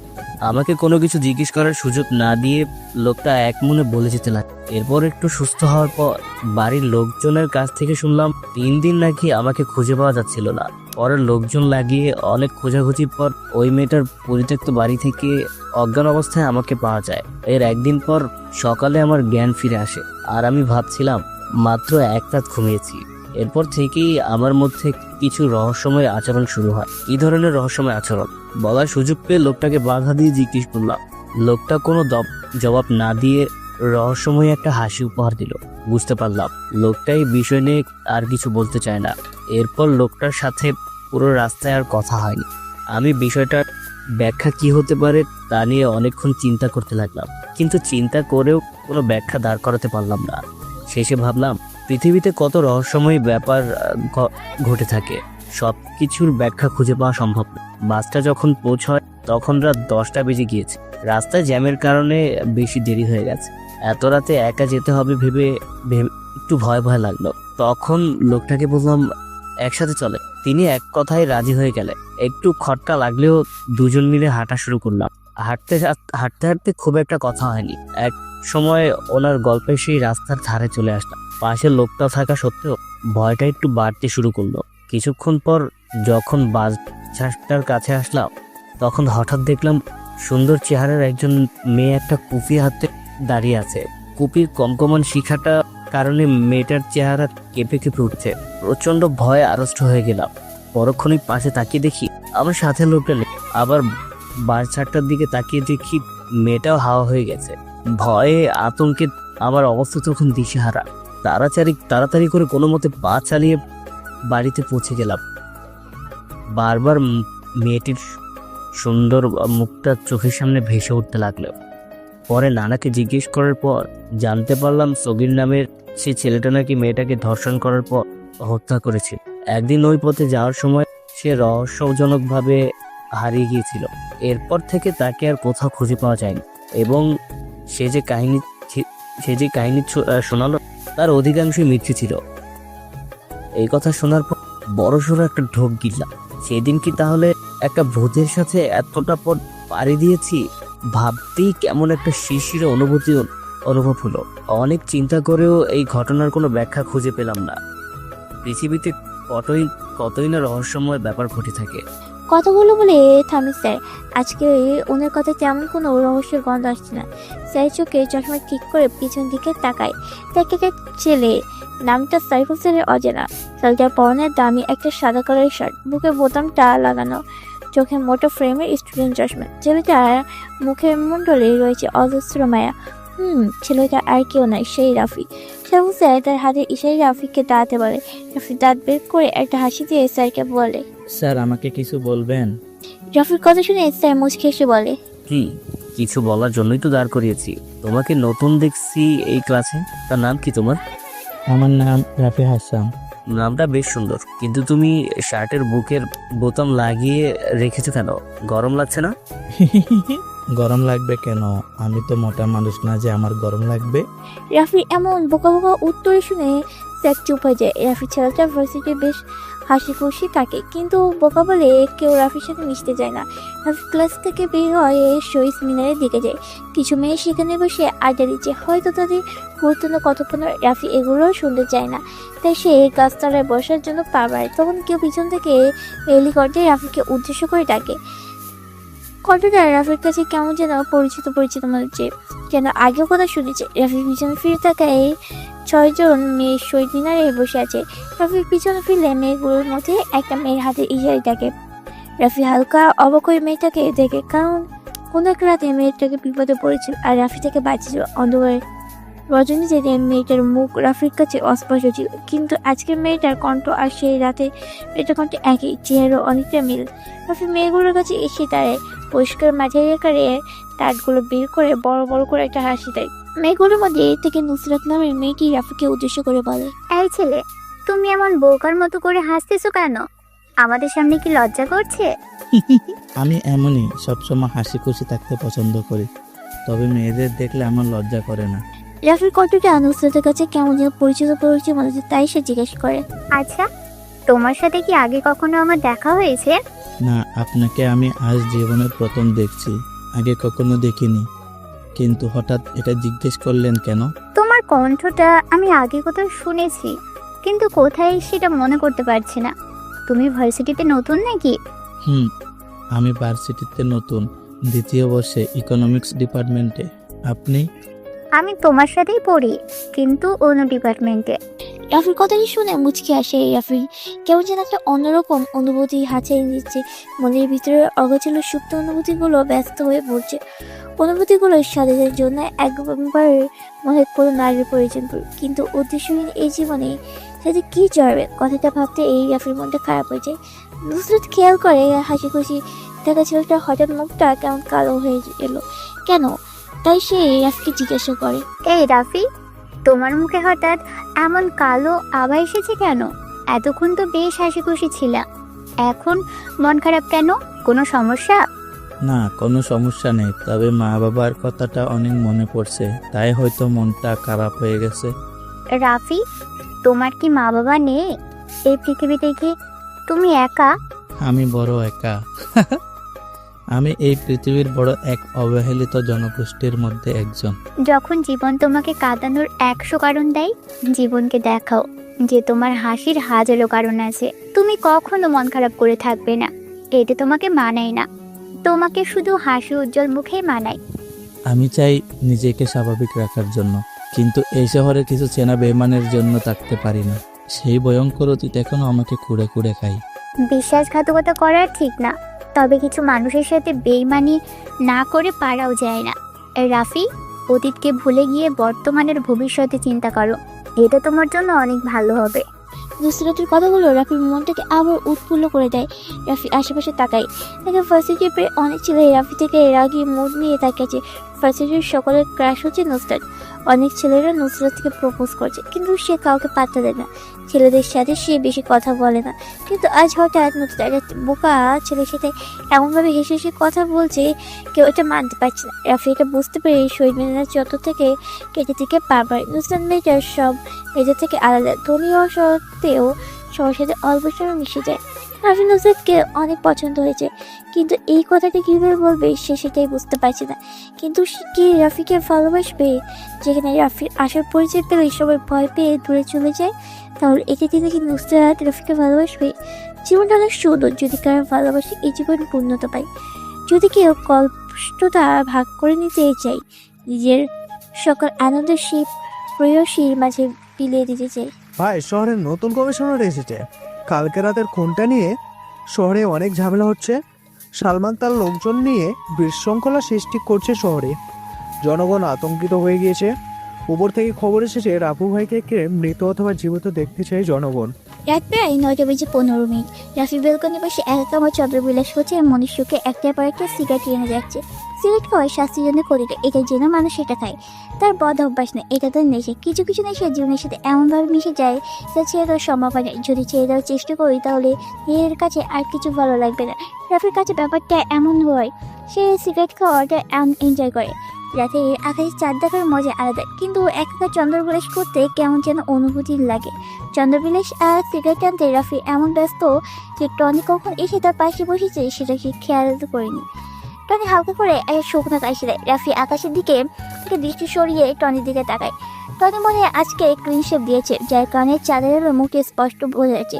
সে মুখটা অনেক মায়াবী, চোখ জোড়া দুটো হালকা ঘোলাটে, যার কারণে তাকে আরো আকর্ষণীয় লাগে। রাফি যখন সিগারেটে আরেকটা টান দিয়ে ধোঁয়াগুলো ছাড়তে ছাড়তে বলে, রাফু ভাইকে কখনো কি দেখছে কেউ? কি তার চেহারা? শুধু তার অস্তিত্বে বোঝা যায়, আর কিছু না। তাহলে কিভাবে চিন্তা করে পুলিশ রাফু ভাইকে ধরবে? ভাই, আমার মনে হয় কি আপনার কিছুদিন মিশনে যাওয়া বন্ধ করে দিন। শহরের অবস্থা একটা ভালো না। প্রতিটা রাস্তায় রাস্তায় পুলিশের বড় নজরদারি চলছে। প্রত্যেকে দেখার জন্য কাজ করছে, আর আমি অদৃশ্য হয়ে তা করে বেড়াচ্ছি। আর রাফু ভাই না চাইলে তাকে দেখার ক্ষমতা কারো নেই। আমি আল্লাহ ছাড়া কাউকে ভয় পাই না, তবে মনের ভিতরে একটা সংকোচ থেকে যায়। আমার কাছের লোকগুলো যেন আমার সাথে বেমানিটা না করে। ভাই, অনেকদিন ধরে একটা জিনিস জানার খুব আগ্রহ, মনের ভিতরে উথাল পাথাল করছে। আপনি যদি অনুমতি দেন তাহলে বলবো। বল, কি জিজ্ঞেস করবি আমাকে? তবে এমন কোনো প্রশ্ন করবি না যেটা আমার পক্ষে উত্তর দেওয়া সম্ভব না হয়ে যায়। ভাই, আপনার আপন জনেরা কোথায়? কি আপনার অতীত? কে সালমান যাকে মারার জন্য আপনি এত মাইন্ড গেম খেলছেন? সেখানে আপনি একটা ফোন করলেই সব ঝামেলা শেষ হয়ে যায়। সেখানে আপনি নিজে সালমানকে খুঁজে বেড়াচ্ছেন। সব কিছু আজকে আমি খুলে বলবেন? টনির এমন প্রশ্ন শুনে কিছুক্ষণের জন্য নিস্তব্ধ হয়ে যায় রাফি। টনির মুখে আজ পর্যন্ত এমন কথা শুনেনি রাফি, কিন্তু আজ হঠাৎ নতুন করে এমন একটা প্রশ্ন করে ফেলবে ভাবতে পারছে না রাফি। যে কার অতীতের কথা মনে হলে রাফি নিজেকে এই পৃথিবীতে অনেক একা মনে করে। আজকে সেই ভয়ঙ্কর অতীত সম্পর্কে কাউকে প্রথমবারের মতো করে বলতে যাচ্ছে রাফি। কি হলো ভাই, বলেন না আমাকে সেই অতীতের কথা। আমি জানতে চাই ভাই, বলেন আমাকে। টনির কথায় রাফির ধ্যান থাকে।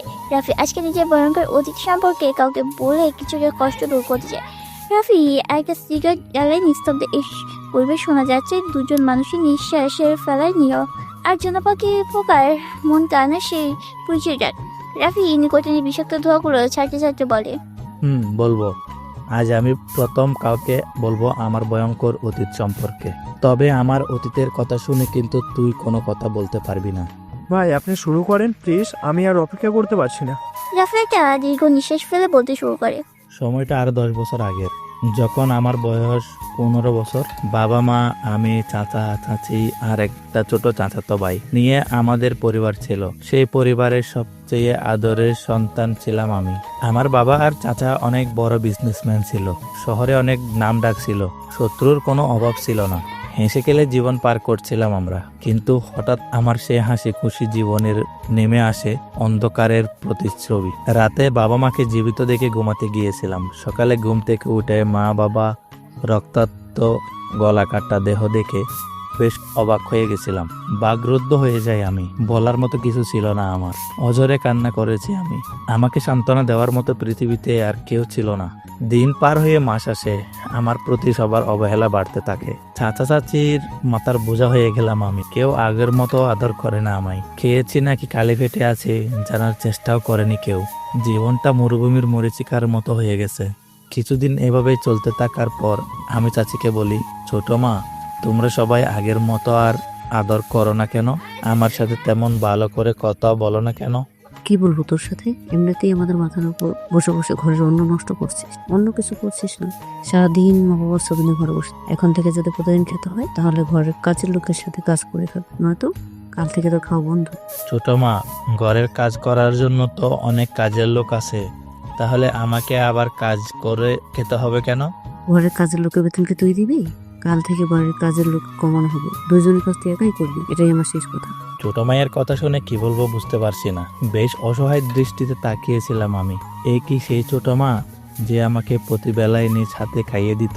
আমার যেন এগুলো কিছুই বিশ্বাস হচ্ছে না। মনের ভিতর একটা রাগ সৃষ্টি হয় তাদের প্রতি। বেঁচে থাকার জন্য আমাকে কষ্ট করে খেতে হবে, তাই প্রতিদিন ঘরের কাজ করতাম। কাজের লোকের থেকেও বেশি কাজ করাতো আমাকে দিয়ে। ছোট মার চাচাতো ভাই পায়ের উপরে পা তুলে আমাকে অর্ডার দিত, আমি সেই অনুযায়ী কাজ করতাম। জীবনটা কেমন যেন বিষাক্ত বিষাক্ত মনে হচ্ছে। নিজুম রাতে একা একা আকাশ পানে তাকিয়ে মা বাবার সাথে কথা বলতাম। কেন তারা আমায় এই অভিশপ্ত দুনিয়ায় একা রেখে চলে গেল? চার দেয়ালের বন্দি রুমটায় নিজের কান্নাগুলো শোনার মতো কেউ ছিল না। জীবনে কখনো কারো উপর খুব বেশি নির্ভর হওয়া ঠিক না, কারণ অন্ধকারে নিজের ছায়াটাও নিজেকে ছেড়ে চলে যায়। আমার কান্নার শব্দ কাউকে ব্যথিত করেনি। আমার মৃত্যুর সংবাদেও ওরা কখনো ব্যথিত হবে না। অনেকবার ভেবেছিলাম চলে যাব এই অবহেলিত পৃথিবী থেকে, কিন্তু নিজেকে শক্ত করেছি। মা বাবা মারা যাওয়ার 6 মাস পর আমার জীবনের সবচেয়ে বড় এক কালো অধ্যায়ের সূচনা ঘটে। সেদিন আমার খুব জ্বর ছিল। বিছানা থেকে ওঠার ক্ষমতা আমার ছিল না। আমাকে সেবা যত্ন করারও কেউ নেই। এই পৃথিবীতে আমি ছিলাম সেদিন অনেক একা। ছোট মা চিৎকার করে করে আমাকে ডাকছে। আমি এই জ্বর নিয়ে কিভাবে নিচে যাব বুঝতে পারছি না। অনেক কষ্ট করে সিঁড়ি বেয়ে বেয়ে নিচে যাই। আমার অবস্থা তেমন ভালো না। ছোট মায়ের সামনে যেয়ে বলি, ছোট মা, আমাকে এইভাবে ডাকছিলে কেন? কোনো কিছুর প্রয়োজন? ছোট আব্বু সোফার উপরে আরাম করে বসে গম্ভীর মুখ হয়ে বসে আছে আর আমার দিকে রাগী দৃষ্টিতে তাকিয়ে আছে। ছোট মা আমার কাছে এসে আমার চুলগুলো ধরে জোরে টান দিয়ে বলতে থাকে, রাফি, টাকাগুলো কোথায় লুকিয়ে রেখেছিস বল? তুই আমাকে এখনো ভালো করে চিনতে পারিস না। আমি টাকার জন্য তোকে মেরেও ফেলতে পারি। 1 মিনিটও দেরি করবো না। বল, টাকাগুলো কোথায় রেখেছিস? আমি বুঝতে পারছি না ছোট মা কোন টাকার কথা বলছে, তাই আমি অবাক হয়ে জিজ্ঞেস করি, ছোট মা, কোন টাকার কথা বলছো তুমি? আমি কোনো টাকা লুকিয়ে রাখিনি। মিথ্যা বলছিস না তুই? আমার আলমারি থেকে 10 লক্ষ টাকা তাহলে কে নিল? তুই ছাড়া আমার ঘরে তো আর রুম গুছতে কেউ আসে না, পরিষ্কার করতে কেউ আসে না। এটাই শেষ সুযোগ, বলে দে টাকাগুলো কোথায়। এরপর আমি যা করবো তুই কল্পনাও করতে পারবি না। ছোট মা, আমি তোমার আলমারি থেকে কোনো টাকা চুরি করিনি, বিশ্বাস করো আমাকে। সেদিন আমার কথা কেউ বিশ্বাস করেনি, শুনেনি আমার ব্যথায় কুকড়ে ওঠে সেই মায়াবী কান্না। চাচা আর চাচি মিলে অনেক মেরেছে আমায়। মুখ দিয়ে রক্ত বের হয়েছিল আমার। চাচা ফোন দিয়ে পুলিশের হাতে উঠিয়ে দেয় আমাকে। মিথ্যা অপবাদ দিয়ে বের করে দেয় আমাকে আমার নিজের বাসা থেকে। শেষবারের মতো পিছনে ফিরে দেখে নেই আমার সেই স্বপ্নের হাসি খেলা বাড়িটা, যেখানে ছোট থেকে বড় হয়েছি। আজ সেখান থেকে মিথ্যা অপবাদে বেরিয়ে যাচ্ছি। পুলিশ অফিসাররা যখন বাসার গেট পেরিয়ে যাবে, তখনই আমাদের বাসার পুরনো কর্মচারী করিম চাচা দৌড়ে আসলেন আমার কাছে। চাচাকে দেখে কান্না করে দেই আমি। আমাকে অনেক আদর করতো উনি। আমার কাছে এসে করিম চাচা কানে কানে বলতে থাকে, তোমার বাবা মাকে কে মেরেছে? তোমার ছোট মায়ের আপন ভাই সালমান, আর টাকাটাও চুরি করেছে সে। জীবনে অনেক বড় হবে, তুমি বাবা মায়ের খুনের বদলা নিতে হবে তোমার। এখানে শেষ নয়, এখান থেকেই তোমার জীবনের পথ শুরু। ভালো থেকো। করিম চাচার কথা শুনে সেদিন আমি খুব হেসেছি। পাগল হইনি, তবে সাইকো হয়ে গেছিলাম আমি। মনের ভিতরে অনেকটা কষ্ট চাপা পড়ে গিয়েছিল আমার। মনে মনে একটাই নাম জপেছি আমি, সালমান। সালমান দুনিয়ার যেখানে এসে থাকুক না কেন, তাকে খুঁজে বের করে নিজ হাতে মারবো। সে টার্গেট আমার টার্গেট। একটাই লক্ষ্য, একটাই স্বপ্ন, সালমান ভাই। জেলে অনেকের সাথে পরিচিত হয় আমার। কেউ কেউ ছোট গ্যাং এর লিডার, আবার কেউ ছিল লিডারের কাছের লোক। 4 বছর পর জেল থেকে বের হই, মুখে দাড়ি টাড়ি উঠে অদ্ভুত হয়ে যায়। 4 বছর পর নিজেকে নিজে দেখে চিনতে পারছিলাম না আমি। কোথায় ছিল সেই সুন্দর শৈশব, আর আজ জেল থেকে বের হওয়া একটা আসামি আমি। লাল রক্ত চোখে, জীবনের প্রথম হাতে পিস্তল নেই। প্রথম দিকে অনেক ভয় পেতাম, কিন্তু লাইফে ভয় পেলে শুধু সময় নষ্ট। জানি আমাকে মরতে হবে, তাহলে কেন ভয় পেয়ে পিছিয়ে যাব? হয়ে যায় অদৃশ্য মাস্তান।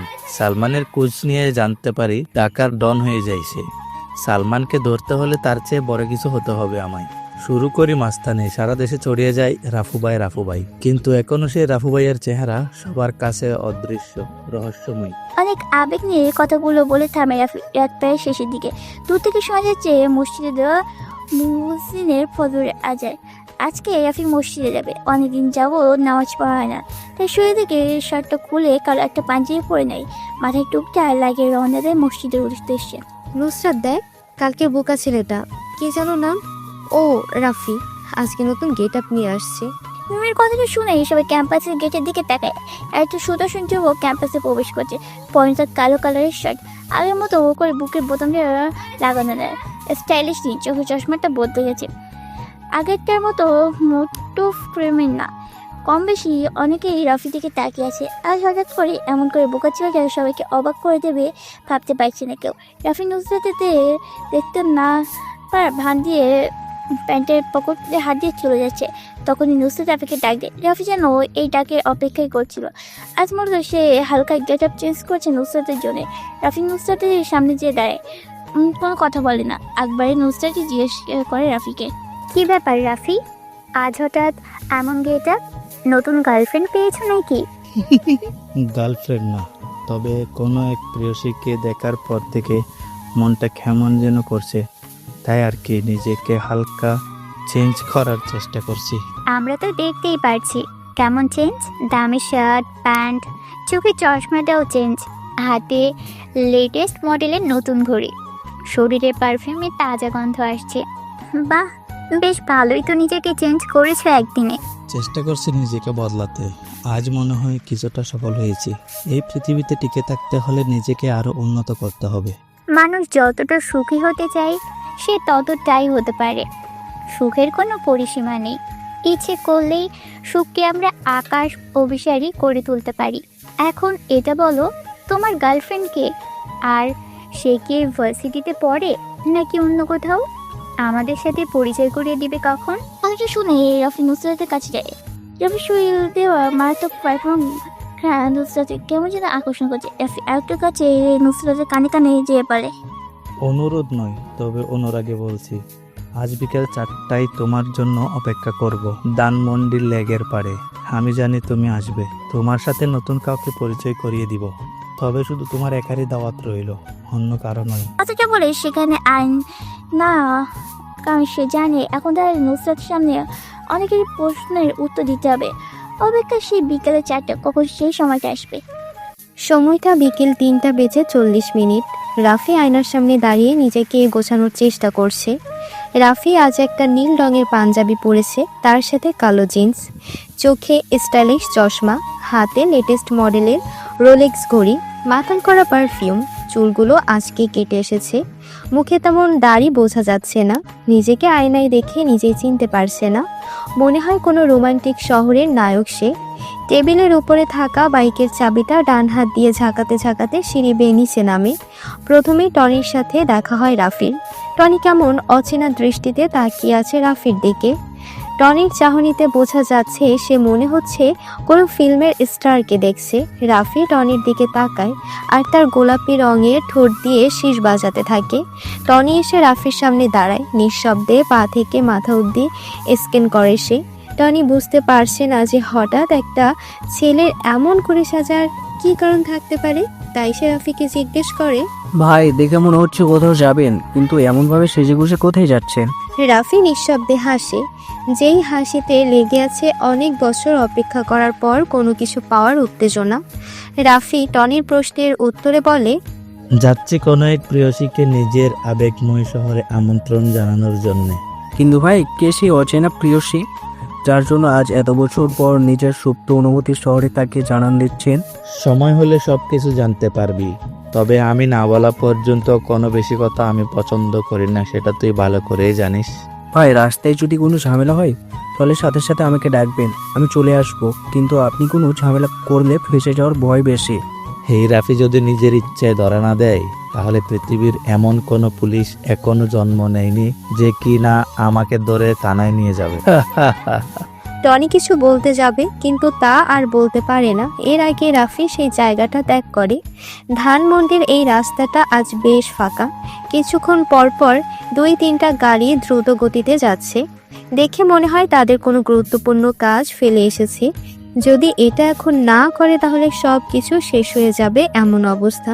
কিন্তু না, কিছুই শেষ হবে না, হয়তো কিছু সময় নষ্ট হতে পারে।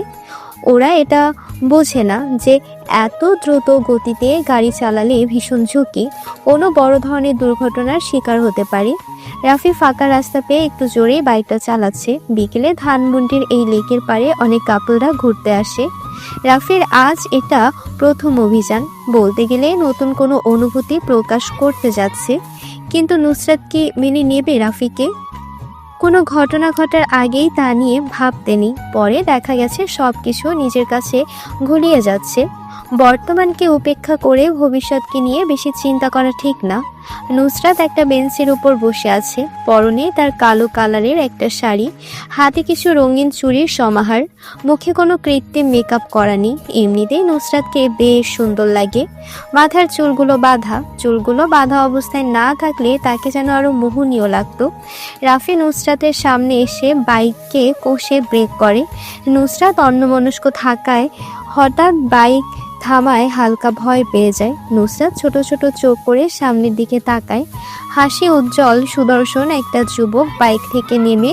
ছেলেটার শরীরের গঠন বেশ ভালো, তবে ছেলেটা যেন রাফি এটা চিনতে নুসরাতের বেশি সময় লাগেনি। দুজনেই দুজনের দিকে অপলক দৃষ্টিতে তাকিয়ে আছে, মনে হয় 1000 বছরের পরিচয় যেন তাদের। নুসরাত হালকা করে কাশি দেয়। রাফির ধ্যান গভীরতা সব ভেঙে যায়। রাফি পেছন থেকে একটা তাজা গোলাপ বের করে হাঁটু গেড়ে প্রপোজ করার স্টাইলে নুসরাতের সামনে বসে বলতে থাকে, ভালোবাসা কি তা আমি জানি না, তবে কোনো এক অন্ধকার রজনীতে তোমাকে দেখে আমার মনের ভিতরে লুকিয়ে থাকা সুপ্ত অনুভূতিগুলো কেমন যেন ব্যস্ত হয়ে পড়েছে। তোমাকে ভালোবাসি কথাটা বলার জন্য মনটা অনেকভাবে প্যারা দিচ্ছিল। আজ আমি সার্থক, তোমার সামনে বসে তোমাকে ভালোবাসি কথাটা বলতে পেরে। তুমি সেই কবিতা যা প্রতিদিন ভাবি কিন্তু লিখতে পারি না, তুমি সেই ছবি যা কল্পনা করতে পারি না, তুমি সেই ভালোবাসা যা প্রতিদিন চাই কিন্তু তা কখনো পাই না। আজ আমি অনেক করে পেতে চাই তোমার সেই মোহনীয় ভালোবাসার পরশ, যার জন্য অপেক্ষায় আছি প্রতিটা ক্ষণ। ভালোবাসা কি তপ্তমরুর বালুর শিখা? ভালোবাসা কি নদীর স্রোতে ভাসমান কোনো নৌকা? ভালোবাসা কি ভেসে আসা কোনো সুখের বেলা? ভালোবাসা কি দুঃখের মাঝে হাসি মিশ্রিত কান্না? ভালোবাসা কি কোনো এক অজানা ঠিকানা? আজ আমি খুব করে বলবো ভালোবাসি তোমায় প্রিয়সী, ভালোবাসি তোমায়। নুসরাত হাত দিয়ে রাফিকে ইশারা করে বসা থেকে ওঠার জন্য। রাফি ভাবছিল নুসরাত তাকে চড় মারবে, কিন্তু সে তা করেনি। কিছুক্ষণ সময় নিয়েছে। এবার নুসরাত বলতে থাকে, রাফি, একটা মানুষের পছন্দ থাকতেই পারে, এটার জন্য তাকে বেশি চাপ দেওয়া যাবে না। তোমার প্রপোজটা আমি মনে হয় গ্রহণ করতে পারবো না। রাফি মুচকি হাসে। রাফি দেখতে পারছে নুসরাতের দৃষ্টিটা তার বাইকের উপর। নুসরাতের চোখে কোনো কিছু জানার অনেক আগ্রহ দেখতে পাচ্ছে রাফি। কি কারণে আমার প্রেম নিবেদনটা তুমি গ্রহণ করতে পারবে না সেটা কি আমি জানতে পারি? অবশ্যই, ছেলেদের প্রতি আমার তেমন কোনো আগ্রহ নেই, তবে একটা ছেলেকে দেখে আমার সেই ধারণাটা পাল্টে গেছে, কারণ আমার জীবনে কোনো এক করুণ মুহূর্তে সেই ছেলেটা এসে আমাকে বাঁচায়। সেই দিন থেকে আমার মনের একটা জায়গা তার জন্য বরাদ্দ হয়ে গেছে। রাফি এবার একটু শব্দ করে হেসে বলে, আচ্ছা নুসরাত, সেই ছেলেটা কি তোমাকে কোনো এক অন্ধকার জঙ্গল থেকে মানুষ নামের পশুদের হাত থেকে রক্ষা করেছিল? হ্যাঁ হ্যাঁ, কিন্তু তুমি এটা কি করে জানলে? এই ঘটনাটা তো আমি ছাড়া আর তেমন কাউকে কিছু বলিনি। তুমি এটা কিভাবে জানলে সেটা আমাকে বলো। রাফি কিছু বলে না, ঠোঁটের কোণে রহস্যময় হাসি রেখে লেকের পাড়ে নিঃশব্দে হাঁটতে থাকে। পেছনে পেছনে যে নুসরাত আসছে সেটা রাফি বেশ ভালোই বুঝতে পারছে। কি হলো রাফি, তুমি কিছু বলছো না কেন? এমন করে হঠাৎ চুপ হয়ে গেলে কেন? নুসরাত, আমার বাইকটা দেখে কি তোমার চেনা চেনা লাগছে? দেখো তো ভালো করে, কোথাও এমন বাইক দেখছো কিনা? আমি বেশ কিছুক্ষণ ধরেই তোমার বাইকের উপর লক্ষ্য করেছি। আমাকে সেই রাতে যে আগন্তুকটা বাঁচিয়েছে তার বাইকটাও দেখতে তোমার বাইকের মতো। সেই অচেনা অজানা আগন্তুকটা যদি আমি হই তাহলে কি মন্দ হবে? মানে কি বলতে চাচ্ছ সেটা ক্লিয়ার করে বুঝিয়ে বলো আমাকে। সেদিন রাতে আমি চন্দ্রবিলাস করতে জঙ্গলের পাশে একটা বড় পুকুরের পাশে বসেছিলাম। বাইক নিয়ে যখন আমি জঙ্গলের মাঝপথ দিয়ে চলে আসব, তখনই একটা মেয়ের আতঙ্কে চিৎকার শুনে সেই দিকে এগিয়ে যাই। বাকিটা মনে হয় আমার আর কিছু বলার নেই। রাফি কথাটা বলে দীর্ঘ নিঃশ্বাস ফেলে। নুসরাতের কাছে যেন কথাটা বিশ্বাসই হচ্ছে না। খুশিতে আত্মহারা হয়ে গেছে সে। অনেক দিন ধরে খোঁজ করা সেই রাজকুমারকে পেয়ে গেছে। নুসরাত যে রাফিকে পেছন দিয়ে আঁকড়ে ধরে। রাফি পেছনে ফিরে তাকায়। নিজের কাছেও বিশ্বাস হচ্ছে না নুসরাত তাকে জড়িয়ে ধরে আছে। এই শহর রাফিকে আজ অনেক বড় একটা উপহার দিয়েছে। অবহেলিত শহর তাকে পৃথিবীতে বাঁচার জন্য একটা অক্সিজেনের ব্যবস্থা করে দিয়েছে আজ। রাফি অনেক খুশি। এলোমেলো জীবনটাকে গোছানোর সময় চলে এসেছে। নুসরাতকে বাইকের পেছনে বসিয়ে বাইকটা স্টার্ট দেয়। আজ ওরা দুজন এই ব্যস্ত শহরটাকে মাতিয়ে দিবে তাদের ভালোবাসার রং দিয়ে। রাতে সময়টা রাত 10টার কাছাকাছি। সালমান নিজের আস্থানায় অবস্থান করছে। পায়ের ওপর পা তুলে সোফায় বসে সিগারেট টানছে সে। অনেক চিন্তা হ্রাস করেছে তাকে। রাফু ভাই শহরে আগমন করেছে, এটাই তার বড় চিন্তা। রাফু ভাই যে কতটা ভয়ঙ্কর সেটা সম্পর্কে সালমানের ভালোই ধারণা আছে। সালমান বসে বসে যখনই এগুলো চিন্তা করছিল, তখন রাহাত সামনে এসে দাঁড়ায় আর বলতে থাকে, ভাই, সেদিন ওসমান শরীফ আর রাব্বিকে রাবু ভাই নিজ হাতে খুন করেছে। এখন তার সবচেয়ে বড় টার্গেট হলেন আপনি। কিছুদিন আপনাকে সাবধানে থাকতে হবে। কোনোভাবে আপনার খোঁজ সে পেয়ে গেলে শেষ করে দিবে সব। কথাটা শুনে সালমান বসা থেকে উঠে দাঁড়ায়। হাত থেকে সিগারেটটা ফেলে মদের গ্লাসটা হাতে নিয়ে তা খেতে থাকে। এখন মনে হয় সালমানকে মদের নেশায় ধরেছে। টেবিলের উপর থেকে পিস্তলটা নিয়ে কিছুক্ষণ নাড়াচাড়া করে সামনের কাছে পরপর 2টা গুলি করে। নাক দিয়ে পিস্তলের গন্ধটা শুকতে থাকে।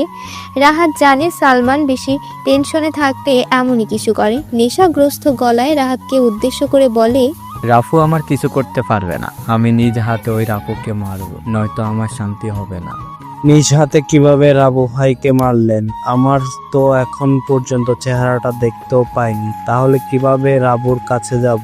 সে তো অদৃশ্য মাস্তান হয়ে মিশনে বের হোক। হা হা হা, আছে আছে, এমনই একজন আছে যে রাফুরকে অনেক কাছ থেকে দেখেছে।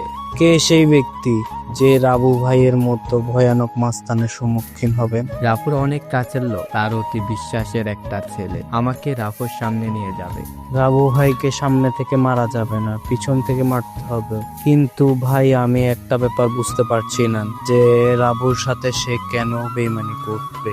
টাকা টাকা, পৃথিবীর সব বিশ্বাস, বন্ধুত্ব, আরো যা আছে সবকিছু এই জিনিসটা দিয়ে কিনে নেওয়া যায়। আমি টাকা দিয়ে কিনে নিয়েছি তাকে। রাফু সব খবর সে আমাকে দেবে। রাহাত ভেবে পায় না কে সেই ব্যক্তি রাফু ভাইয়ের মতো ভয়ানক মাস্তানের সাথে বেইমানি করবে। রাতে আজকের রাতের চন্দ্রটা কেমন যেন করে আলো দিচ্ছে। অন্য দিনের চেয়ে অনেকটা আলাদা। এমন চাঁদের আলো অনেক বছর পর পর দেখা যায়। বিজ্ঞানীদের মতে এই সময় চাঁদ পৃথিবীর অনেকটা কাছে চলে আসে। আগে কখনো এমন আলো দিতে দেখেনি রাফি। রাস্তার পাশে থাকা ছোট ছোট চা, পান, সিগারেট বিক্রি হয় দোকানগুলো এখনো বন্ধ করেনি। হয়তো আজ বিক্রি বার্তা অন্য দিনের চেয়ে বেশি হচ্ছে, আর হবে নাই বা কেন। আজ আকাশে এমন একটা চাঁদ উঠেছে, শহরের অনেক মানুষ রাস্তা দিয়ে হাঁটবে আর মনোমুগ্ধকর সেই চন্দ্রবিলাস করবে। রাফি রাস্তার পাশে ছোট দোকানে যায়। 3টা ছেলে বসে বসে চা খাচ্ছে। বয়স তেমন হবে না, 24 থেকে 25। রাফি ভালো করে লক্ষ্য করে দেখে 2টা ছেলের বাম হাতে জ্বলন্ত cigarette. Rafi 2 packet Benson cigarette নেয়। 3টা ছেলেই অবাক হয়ে যায় রাফির কাণ্ড দেখে। যেখানে মানুষ টাকার জন্য 5 টাকার পাইলট সিগারেট খায়, সেখানে তো রাফি 600 টাকা দিয়ে 2 প্যাকেট বেনসন সিগারেট নিচ্ছে। রাফি নতুন প্যাকেট থেকে একটা সিগারেট বের করে দোকানের লাইটারটা দিয়ে সিগারেটে আগুন জ্বালায়। 2টা টান দিয়ে পেছনে ফিরে তাকায় রাফি। 3টা ছেলে লোভনীয় দৃষ্টিতে চেয়ে আছে তার দিকে। মুচকি এসে রাফি প্যাকেট থেকে আরও 3টা সিগারেট বের করে ছেলে 3টার হাতে দেয়। মোটামুটি ছেলেগুলোর মুখে তৃপ্তির হাসি দেখা মিলল। ওরা যেন এই সিগারেটের আশায় রাফির দিকে চেয়েছিল। রাফি দোকান ত্যাগ করে। মানুষের সাথে বেশি মিশে গেলে সম্মান কমে যায়, নিজের কোনো মূল্য থাকে না অন্যের কাছে, যার কারণে সেই মানুষগুলো যখন তখন যে কোনো কথা লিমিট ক্রস করে বলে ফেলতে পারে। রাফি যা ভাবছিল তাই হলো। আজকে রাস্তায় অনেক লোক হাঁটতে বের হয়েছে, কারো হাতে আছে জ্বলন্ত সিগারেট, আবার কারো হাতে দামি মোবাইল। রাফি চিন্তা করছে, এই অপরূপ সৌন্দর্যের রাতে যদি নুসরাত পাশে থাকতো তাহলে কতই না ভালো হতো, কিন্তু আজ মনে হয় না সেই আশাটা পূরণ হবে। আরাফ দেখ, তোর পাখিকে নিয়ে গিয়েও উড়াল দিয়েছি মনে হয়। পাখি এবার বন্ধ খাঁচা থেকে মুক্ত আকাশে উড়াল দিয়েছে। তুই চাইলেও আর ধরে আনতে পারবি না। আরাফ বাইকের উপর আরাম করে বসে বসে সিগারেট ফুঁকছিল। তখনই রিফাত হাসির ছলে জোরে কথাটা বলে। আরাফ রিফাতের দিকে তাকায়, দেখে রিফাত ভার্সিটির গেটের দিকে তাকিয়ে কথাটা বলেছে। হাত দিয়ে রিফাতকে সরিয়ে গেটের দিকে তাকায় সে। কালো কালারের নিউ মডেলের নতুন বাইক R15 V3 নিয়ে রাফি প্রবেশ করছে। পেছন থেকে রাফিকে জড়িয়ে ধরে আছে নুসরাত। এটা দেখে অনেক রেগে যায় আরাফ, যার বহিঃপ্রকাশ করছে নিজের হাতে থাকা জ্বলন্ত সিগারেটটা জোরে চেপে ধরে আছে।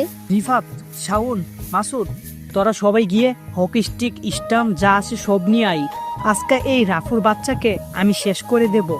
ওর সাহস কি করে হয় আমার ভালোবাসার মানুষকে নিয়ে বাইকে করে ভার্সিটিতে আসা। আরাফের কথা শুনে সবাই চলে যায় জিনিসগুলো আনার জন্য। রাফি আজকে অনেক চেঞ্জ হয়ে ভার্সিটিতে এসেছে। সাদা কালারের চেক শার্ট, কালো জিন্স, হাতে লেটেস্ট মডেলের ঘড়ি, পায়ে সাদা কনভার্স, চোখে স্টাইলিশ চশমা। বাইকের পেছনে তার ভালোবাসার মানুষটা বসা। মনের মধ্যে কেমন যেন আলাদা একটি ফিলিংস আসছে। রাফি বাইকটা থামায়। সামনে আরাফ আর তার বন্ধুরা হাতে স্টাম্প স্টিক নিয়ে দাঁড়িয়ে আছে। রাফি আর নুসরাত বাইক থেকে নেমে দাঁড়ায়। রাফিকে কোনো কিছু বলার সুযোগ না দিয়েই আরাফ তার হাতে থাকা শক্ত স্টিকটা দিয়ে জোরে একটা বাড়ি মারে রাফির পায়ে। রাফি ব্যথায় কুঁকড়ে ওঠে, তবে সে এটা প্রকাশ করে না, শক্ত হয়ে দাঁড়িয়ে থাকে।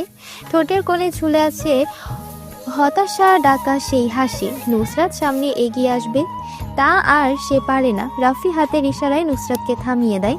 আরাফ একটু এগিয়ে যায় রাফির দিকে। রাফির কলারটা ধরে ভার্সিটির সবার সামনে নিয়ে আসে। রাফি কিছু বলে না। আরাফ জোরে চিৎকার করে বলে, আমি নুসরাতকে ভালোবাসি, এটা ক্যাম্পাসের সবাই ভালো করে জানে, তাই কোনো ছেলে নুসরাতের আশেপাশে গেছে না। কিন্তু তুই সেই দুঃসাহস দেখিয়েছিস। আজ আমি তোকে এমন অবস্থা করবো, ভার্সিটির সবাই বই পেয়ে যাবে। আমি কি আমার কোনো ছোট ভাইকে এখানে ডাকতে পারি? বেশি সময় নিব না, জাস্ট 10 মিনিট। রাফি কথাটা বলে আরাফের উত্তরের অপেক্ষায় তাকিয়ে থাকে। কম বেশি সবাই রাফির দিকে চেয়ে আছে। রাফি যে আজকে অনেক বড় বিপদে পড়েছে, কিন্তু সাহায্য করার মতো এই ভার্সিটিতে কেউ নেই। রাফির কথাটা শুনে আরাফ হাসতে হাসতে বলে, ডাক্তার কোন বাপকে এখানে ডাকবি? আজ আমার শাস্তি থেকে তোকে কেউ বাঁচাতে পারবো না। রাফির প্রশ্নের উত্তর সে পেয়ে গেছে। মুচকি এসে সবার থেকে একটু দূরে যে পকেট থেকে দামি মোবাইলটা বের করে তাকে যেন ফোন দেয়। 2 মিনিট কথা বলে রাফি আগের জায়গায় এসে দাঁড়ায়। আরাফ এখন 10 মিনিট সময় অপেক্ষা করবে। আরাফ হাত দিয়ে কাউকে একটা চেয়ার আনতে পাঠায়। 4 পায়া বিশিষ্ট নীল কালারের চেয়ারে পায়ের উপর পা তুলে বসে আরাফ। 10 মিনিট অপেক্ষা করতে করতে একটা সিগারেট খাওয়া যাক, যেমন ভাবা তেমন কাজ। আরাফ একটা সিগারেট জ্বালায়। সবাই জানে আরাফের ক্ষমতা কতটা উপরে। আরাফ নিজের হাতে থাকা ঘড়ির দিকে তাকায়। রাফির দেওয়া 10 মিনিট শেষ। যাদের হাতের ঘড়ি আছে সবাই নিজেদের ঘড়িতে সময়টা দেখে নেয়। 10 মিনিট শেষ, কিন্তু এখনো কেউ আসছে না। রাফির মোবাইলে টুং করে একটা মেসেজ আসার শব্দ হয়। আরাফ সিগারেটটা নিচে ফেলে দেয়, বসা থেকে উঠে দাঁড়ায়।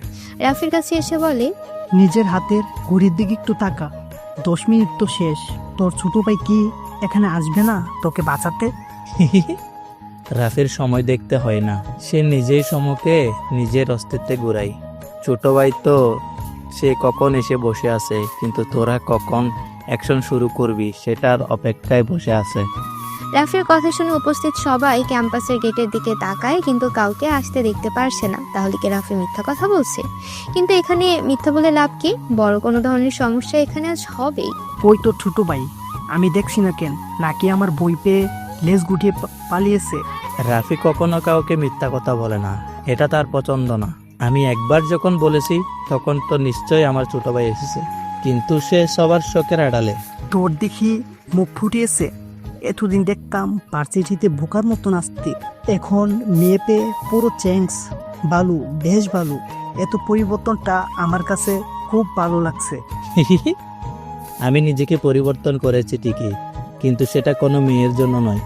তোরে তো সাহস আসে কোথায় থেকে, সেটাই তো বুঝতে পারলাম না। সাহস? সেটা তো ছোট থেকেই আমার। আজ নুসরাতের ভালোবাসার জোরটা একটু বেশি। আজ ভালোবাসা তোর মুখ থেকে চিরতলে শেষ করে দেব। আর কখনো নুসরাতের দিকে তাকানোর সাহস পাবি না তুই। কথাটা বলে আরাফ নিজের ডান পাটা দিয়ে রাফির বুকে জোরে লাথি মারে। রাফি একটু দূরে ছিটকে পড়ে। রাফি নিচ থেকে উঠে দাঁড়ায়।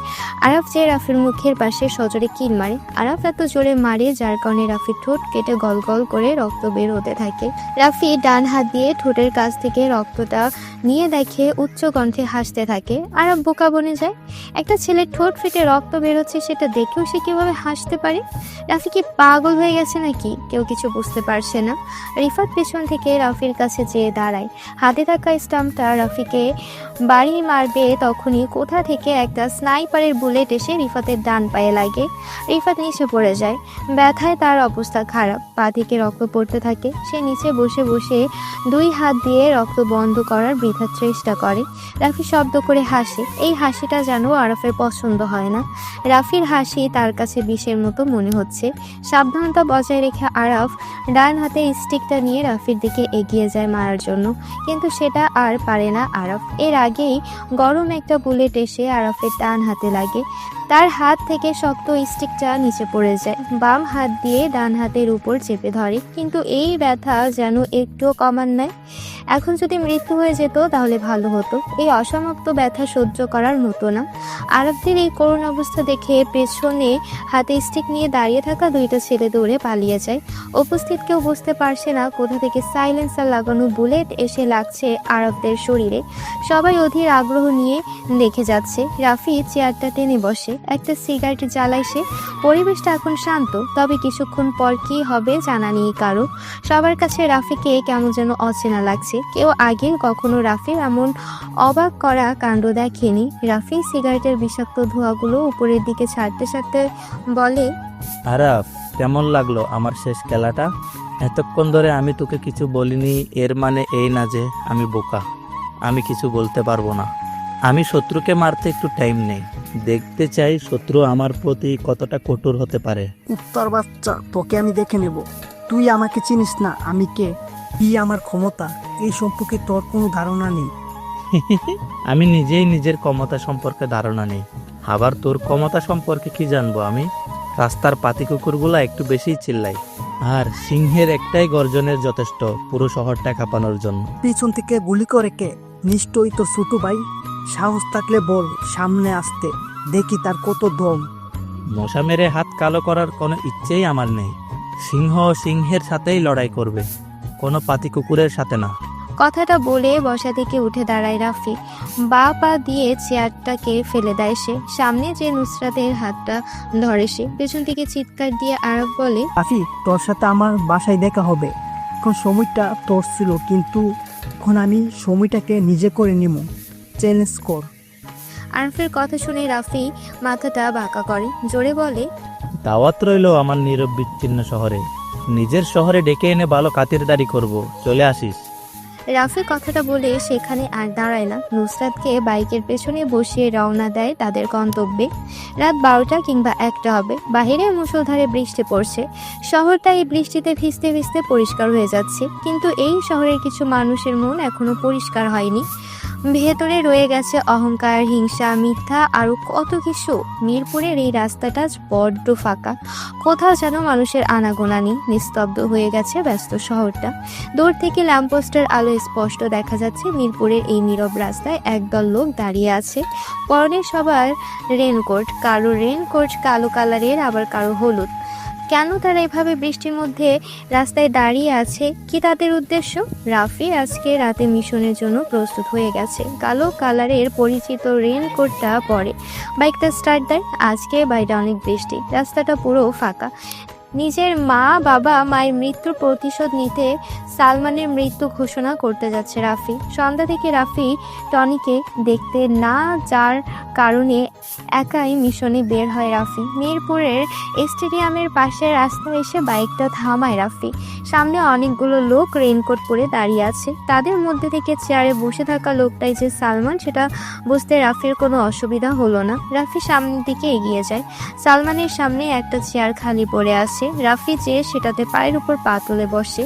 সালমান এতক্ষণ রাফির জন্য অপেক্ষা করছিল। বৃষ্টির আমেজটা কমে আসছে, কিন্তু জোরে বেগে হাওয়াটা থামার নামই নিচ্ছে না। গাছ থেকে পানি পড়া টইটুম্বর আওয়াজটা এখন পরিবেশটাকে আরো রহস্যময় করে তুলছে।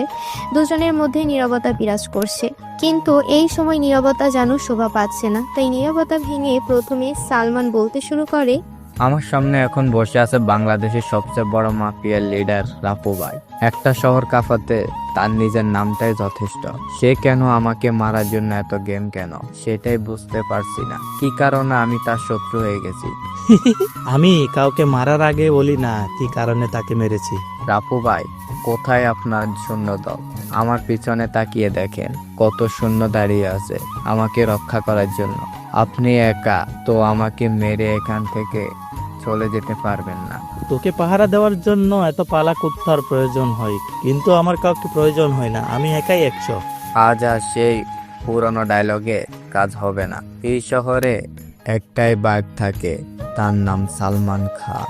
আমার কথায় শহরটা চলে, তুই কি করবি আমার? ছোট একটা শহর তোর কথাই চলে, কিন্তু আমার কথায় পুরো বাংলাদেশ মাফিয়া পোলাপান চলে। আজ তোকে বাঁচাতে কেউ আসবে না, সেটাই আমার বড় দুঃখ। কিন্তু আমার কিছু করার নেই। আজ আমি নিজ হাতে তোকে মারবো। সময় কার কখন বদলে যায় সেটা বলা যায় না, কিন্তু আমি বলতে পারি আজ এখানে তুই বেঁচে থাকবি না। আমি বসে বসে দেখব তুই একা কি করতে পারিস। কথাটা শুনে রাফি বসা থেকে উঠে দাঁড়ায়। পেছন থেকে পিস্তলটা বের করে পরপর 4টা গুলি করে। চোখের পলকের আগে সালমানের পেছনে দাঁড়ানো লোকগুলোর কারো মাথায়, কারো পায়ে, বুকে গুলি লাগে। কেউ রাফিকে গুলি করার সময় পায় না। রাফি পিস্তলটা রিলোড দিয়ে আবার এসে সালমানের সামনে চেয়ারে বসে পড়ে। সালমান জানে রাফি অনেক ভয়ানক মাস্তান, কিন্তু আজ প্রথম তা নিজের চোখের সামনে দেখল। রাফি রক্তের নেশায় মেতে উঠেছে। শত্রু তাজা রক্তের গন্ধ যেন তার কাছে অতি প্রিয়। সালমান রাফিকে উদ্দেশ্য করে বলে, 7জন লোক মেরে নিজেকে রাফিয়ান দাবি করা, বোকার স্বর্গে বাস করা একই কথা। পিছনে ফিরে তাকিয়ে দেখ, আর মাত্র 2জন লোক আছে, কেউ বেঁচে নেই। রাফির কথা শুনে সালমান পেছনে ফিরে তাকায়। দেখে 2জন ছেলে বাদে কেউ বেঁচে নেই, সবাই নিচে পড়ে আছে। তাদের নিথর দেহ দেখে সালমান ভয় পেয়ে যায়, কিন্তু রাফির সামনে তা প্রকাশ করছে না। সালমান মুচকি হেসে নিজেকে স্বাভাবিক করে নেয়। রাফি একটু অবাক হয় সালমানের এমন মুচকি হাসি দেখে। কি হলো, তুই এমন করে হাসছিস কেন? হা হা হা হা, হাসবো নাই বা কেন? আমার হাসির কারণ আছে, তাই আমি হাসতেছি। সালমান কখনো কারণ ছাড়া হাসে না। সালমানের রহস্যময় কথাটা রাফির সহ্য হয় না। পিস্তলটা পেছনের দিকে তাক করে পরপর 2টা গুলি করে পেছনের 2টা ছিল পিচ ঢালা ভেজা রাস্তার উপরে পড়ে যায়। সালমান আরো জোরে জোরে হাসতে থাকে। রাফি যে সালমানের রেনকোটের কলার ধরে বলতে থাকে, শেষ, তোর পালা কুকুরগুলো সব মরে রাস্তায় পড়ে আছে, পিছনে তাকিয়ে দেখে নে, তোকে এখনই শেষ করে দিব আমি।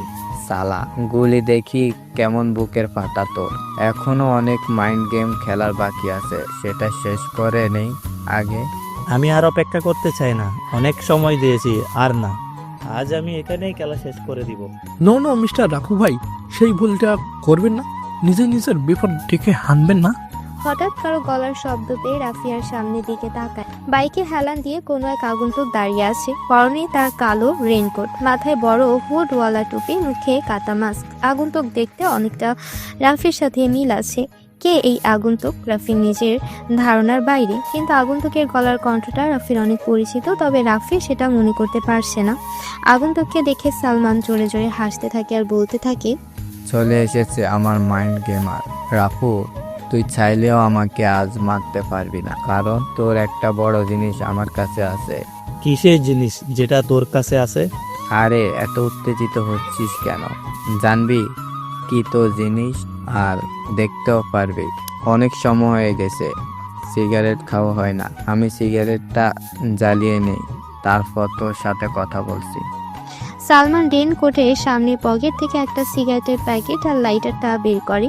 সিগারেটের প্যাকেটে মনে হয় একটাই সিগারেট ছিল। সালমান সিগারেটটা ঠোঁটে চাপে, খালি প্যাকেটটা নিচে ফেলে দেয়। রাফি ভেবে পায় না কি এমন জিনিস যেটা সালমানের কাছে আছে। নুসরাত? না, নুসরাত কেন হবে? সালমান নুসরাতের খবর কিভাবে পাবে? কেউ তো জানে না নুসরাতের কথা। তাহলে কি জিনিস? রাফি আর ভাবতে পারছে না, তাই উচ্চস্বরে বলে, সালমান, আমার জিনিসটা কি সেটা আমাকে দেখা, আমি আর অপেক্ষা করতে পারছি না। জিনিসের জন্য রাফু ভাই অনেক পাগল এই বের করে আনো রাফু ভাইয়ের অমূল্য সম্পদ। আগন্তুকটা সালমানের গাড়ি দরজা খুলে ভেতর থেকে একটা মেয়েকে বের করে আনে। মেয়েটার হাত দুটো পিছন দিয়ে বাঁধা, মুখে টেপ লাগানো। আগন্তুক মেয়েটার মুখ থেকে টেপটা সরিয়ে নেয়। রাফি দূর থেকে দেখতে পায় মেয়েটা আর কেউ না, নুসরাত। কিন্তু সালমান নুসরাতের সম্পর্কে কিভাবে জানলো? রাফি নুসরাতকে এমন অবস্থায় দেখে রেগে যায়। সালমান, তুই নুসরাতকে ধরে এনে অনেক বড় ভুল করে ফেললি। সঠিক সময়ে এমন ভুল কাজ করাই আমার স্টাইল। যতক্ষণ পর্যন্ত নুসরাত আমার কাছে থাকবে ততক্ষণ তুই আমার কিছুই করতে পারবি না। রাফি নিজের মাইন্ডটাকে শান্ত করে, ঠান্ডা মাথায় বলে, সামনের আগন্তুকটাকে আমি সেটা জানতে চাই। আগন্তুককে দেখলে তুই অনেক কষ্ট পাবি। আমি চাই না তুই মরার আগে এমন কষ্ট পাস। কে মরবে কে বেঁচে থাকবে সেটা সময়ই বেশ ভালো জানে। আগন্তুককে বল মুখ থেকে মাস্কটা খুলে ফেলতে। সালমান হাত দিয়ে কিছু একটা ইশারা করে। সামনে থাকা আগন্তুক মুখ থেকে মাস্কটা সরিয়ে নিচে ফেলে দেয়। দূরের ল্যাম্পপোস্টের আলোয় মুখটা কিছুটা বোঝা যাচ্ছে যে আগন্তুকটা টনি। রাফি অনেকটা চমকে ওঠে টনিকে এইভাবে দেখে। বেইমান সবাই বেইমান। টনি এত বিশ্বাস করতো রাফি, কিন্তু কি করলো সে বেইমানি করছে? টনি, তুই এখানে এই অবস্থায় কেন? ভাই, টাকা টাকা সবই তার খেলা। সালমান ভাই আমাকে 10 কোটি টাকার অফার করে তোমার সাথে বেইমানি করার জন্য, আমিও তাই করি। তোর টাকা প্রয়োজন, আমি দিতাম তোকে এর থেকেও বেশি, কিন্তু তুই সেটা না করে আমার সাথেই বেইমানি করলি। কিছু করার নেই রাফু, টাকার জন্য সবাই সব কিছু করতে প্রস্তুত আছে। টনিকে এত বিশ্বাস করতো রাফি, কিন্তু কি করলো সে? বেইমানি করছে। রাফি আর সহ্য করতে পারে না। খেলাটা এখানেই শেষ করা দরকার। রাফির কোমরের কাভার পয়েন্ট থেকে ছোট একটা পিস্তল বের করে, চোখের পলকের আগে 2টা গুলি করে একটা যে টনির কপালে ভেদ করে বাইরে চলে যায়। টনি নিস্তেজ হয়ে নিচে পড়ে যায়। আরেকটা বুলেট যে সালমানের বাহুতে লাগে। ব্যথায় কুঁকড়ে ওঠে সালমান। নুসরাত ভয়ে কাঁপছে। রাফি সালমানের দিকে এগিয়ে যায়, পিস্তলটা রিলোড নিয়ে নেয় রাফি। সালমান ভয় পেয়ে যায় রাফিকে দেখে, সে ভয়ে পেছাতে থাকে। রাফি সালমানকে থামানোর জন্য আরেকটা গুলি করে তার পায়ে। সালমান ভয়ে কাতর চেহারা নিয়ে কাঁপা কাঁপা গলায় বলে, রাফু ভাই, আমাকে ছেড়ে দে। আমি আপনার কি এমন ক্ষতি করছি যার কারণে আমাকে এভাবে শাস্তি দিচ্ছেন? মনে করে দেখ, প্রায় আজ থেকে 10 বছর আগে ঢাকার সবচেয়ে ধনী বিজনেসম্যান আশরাফ চৌধুরী আর তার স্ত্রীকে কোনো এক অন্ধকার রাত খুন করে চলে গিয়েছিলি তুই, মনে আছে সেই কথা? না ভাই, আমি তো তেমন কোনো খুন করিনি। মিথ্যা কথা আমার একটুও সহ্য হয় না, তুই সত্যি কথা বল, বেঁচে যাবি। হ্যাঁ ভাই, আমি নিজে খুন করেছি, কিন্তু সে 10 বছর আগে ঘটনার সাথে আপনার কি সম্পর্ক? সম্পর্কটা খুব গভীর। সেই আশরাফ চৌধুরীর ছেলে আমি। দেখ ভালো করে দেখ আমাকে চিনতে পেরেছিস কিনা। রাফি মুখ থেকে মাস্কটা খুলে ফেলে দেয়। সালমান এবার মুখ ফুটে বলে ওঠে, রাফি তুমি, কিন্তু এটা কি করে সম্ভব? রাফি আর কোনো প্রশ্নের জবাব দিতে চায় না। পিস্তলটা সালমানের দিকে তাক করে ট্রিগারে জোরে একটা চাপ দেয়। গরম বুলেটটা যে সালমানের মাথায় লাগে। মাথা থেকে তাজা রক্ত বের হয়ে পিচ ঢালা ভেজা কালো রাস্তায় পড়ছে। নুসরাত দৌড়ে এসে রাফিকে জড়িয়ে ধরে। রাফি বুঝতে পারছে নুসরাত অনেক ভয় পেয়ে আছে, তাই শান্ত করতে হবে। তাই রাফি বলে, নুসরাত, এই নুসরাত, তাকাও আমার দিকে এক নজর। রাফিয়ানের হবু বউ হয়ে এভাবে ভয় পেলে চলবে না। নুসরাত মাথাটা উঁচু করে রাফির দিকে তাকিয়ে বলে, রাফি, তুমি এই মাস্তানি ছেড়ে দাও। তোমাকে নিয়ে আমার অনেক ভয় হয়। যদি তোমাকে হারিয়ে ফেলি তাহলে কি হবে আমার? ছেড়ে দিব সব মাস্তানি, কথা দিলাম। আমাকে নিয়ে ভয় পাওয়ার কিছুই নেই। আমি সারা জীবন তোমারই থাকবো। কিছুদিন পর তোমাকে সারা জীবনের জন্য পেতে তোমাদের বাসায় যাব। সারা জীবনের জন্য পেতে মানে বুঝতে পারছি না আমি। তোমার আর কিছু বোঝা লাগবে না। আমার আর তোমার বিয়ে নিয়ে কথা বলতে যাব তোমার বাসায়। রাফির মুখ থেকে এমন কথা শুনে নুসরাত লজ্জায় লজ্জিত হয়ে যায়। রাফি নিজের রেইনকোটটা খুলে ফেলে দেয় রাস্তার মাঝে। রেইনকোটের নিচে থেকে শার্টের কলারে নুসরাত 2 হাত দিয়ে জাপটে ধরে। রাফিও নিজের প্রেয়সীকে আগলে নেয় নিজের বাহু ডোরে। তাদের এই ভালোবাসার সাক্ষী হয়ে রইল এই মুষলধারে বৃষ্টি। হ্যালো বন্ধুরা, গল্পটি কেমন হয়েছে জানাবেন। আর আপনারা কী রকম গল্প শুনতে চান সেটা কমেন্ট করে জানাবেন। ইনশাল্লাহ দেওয়ার চেষ্টা করব। ধন্যবাদ।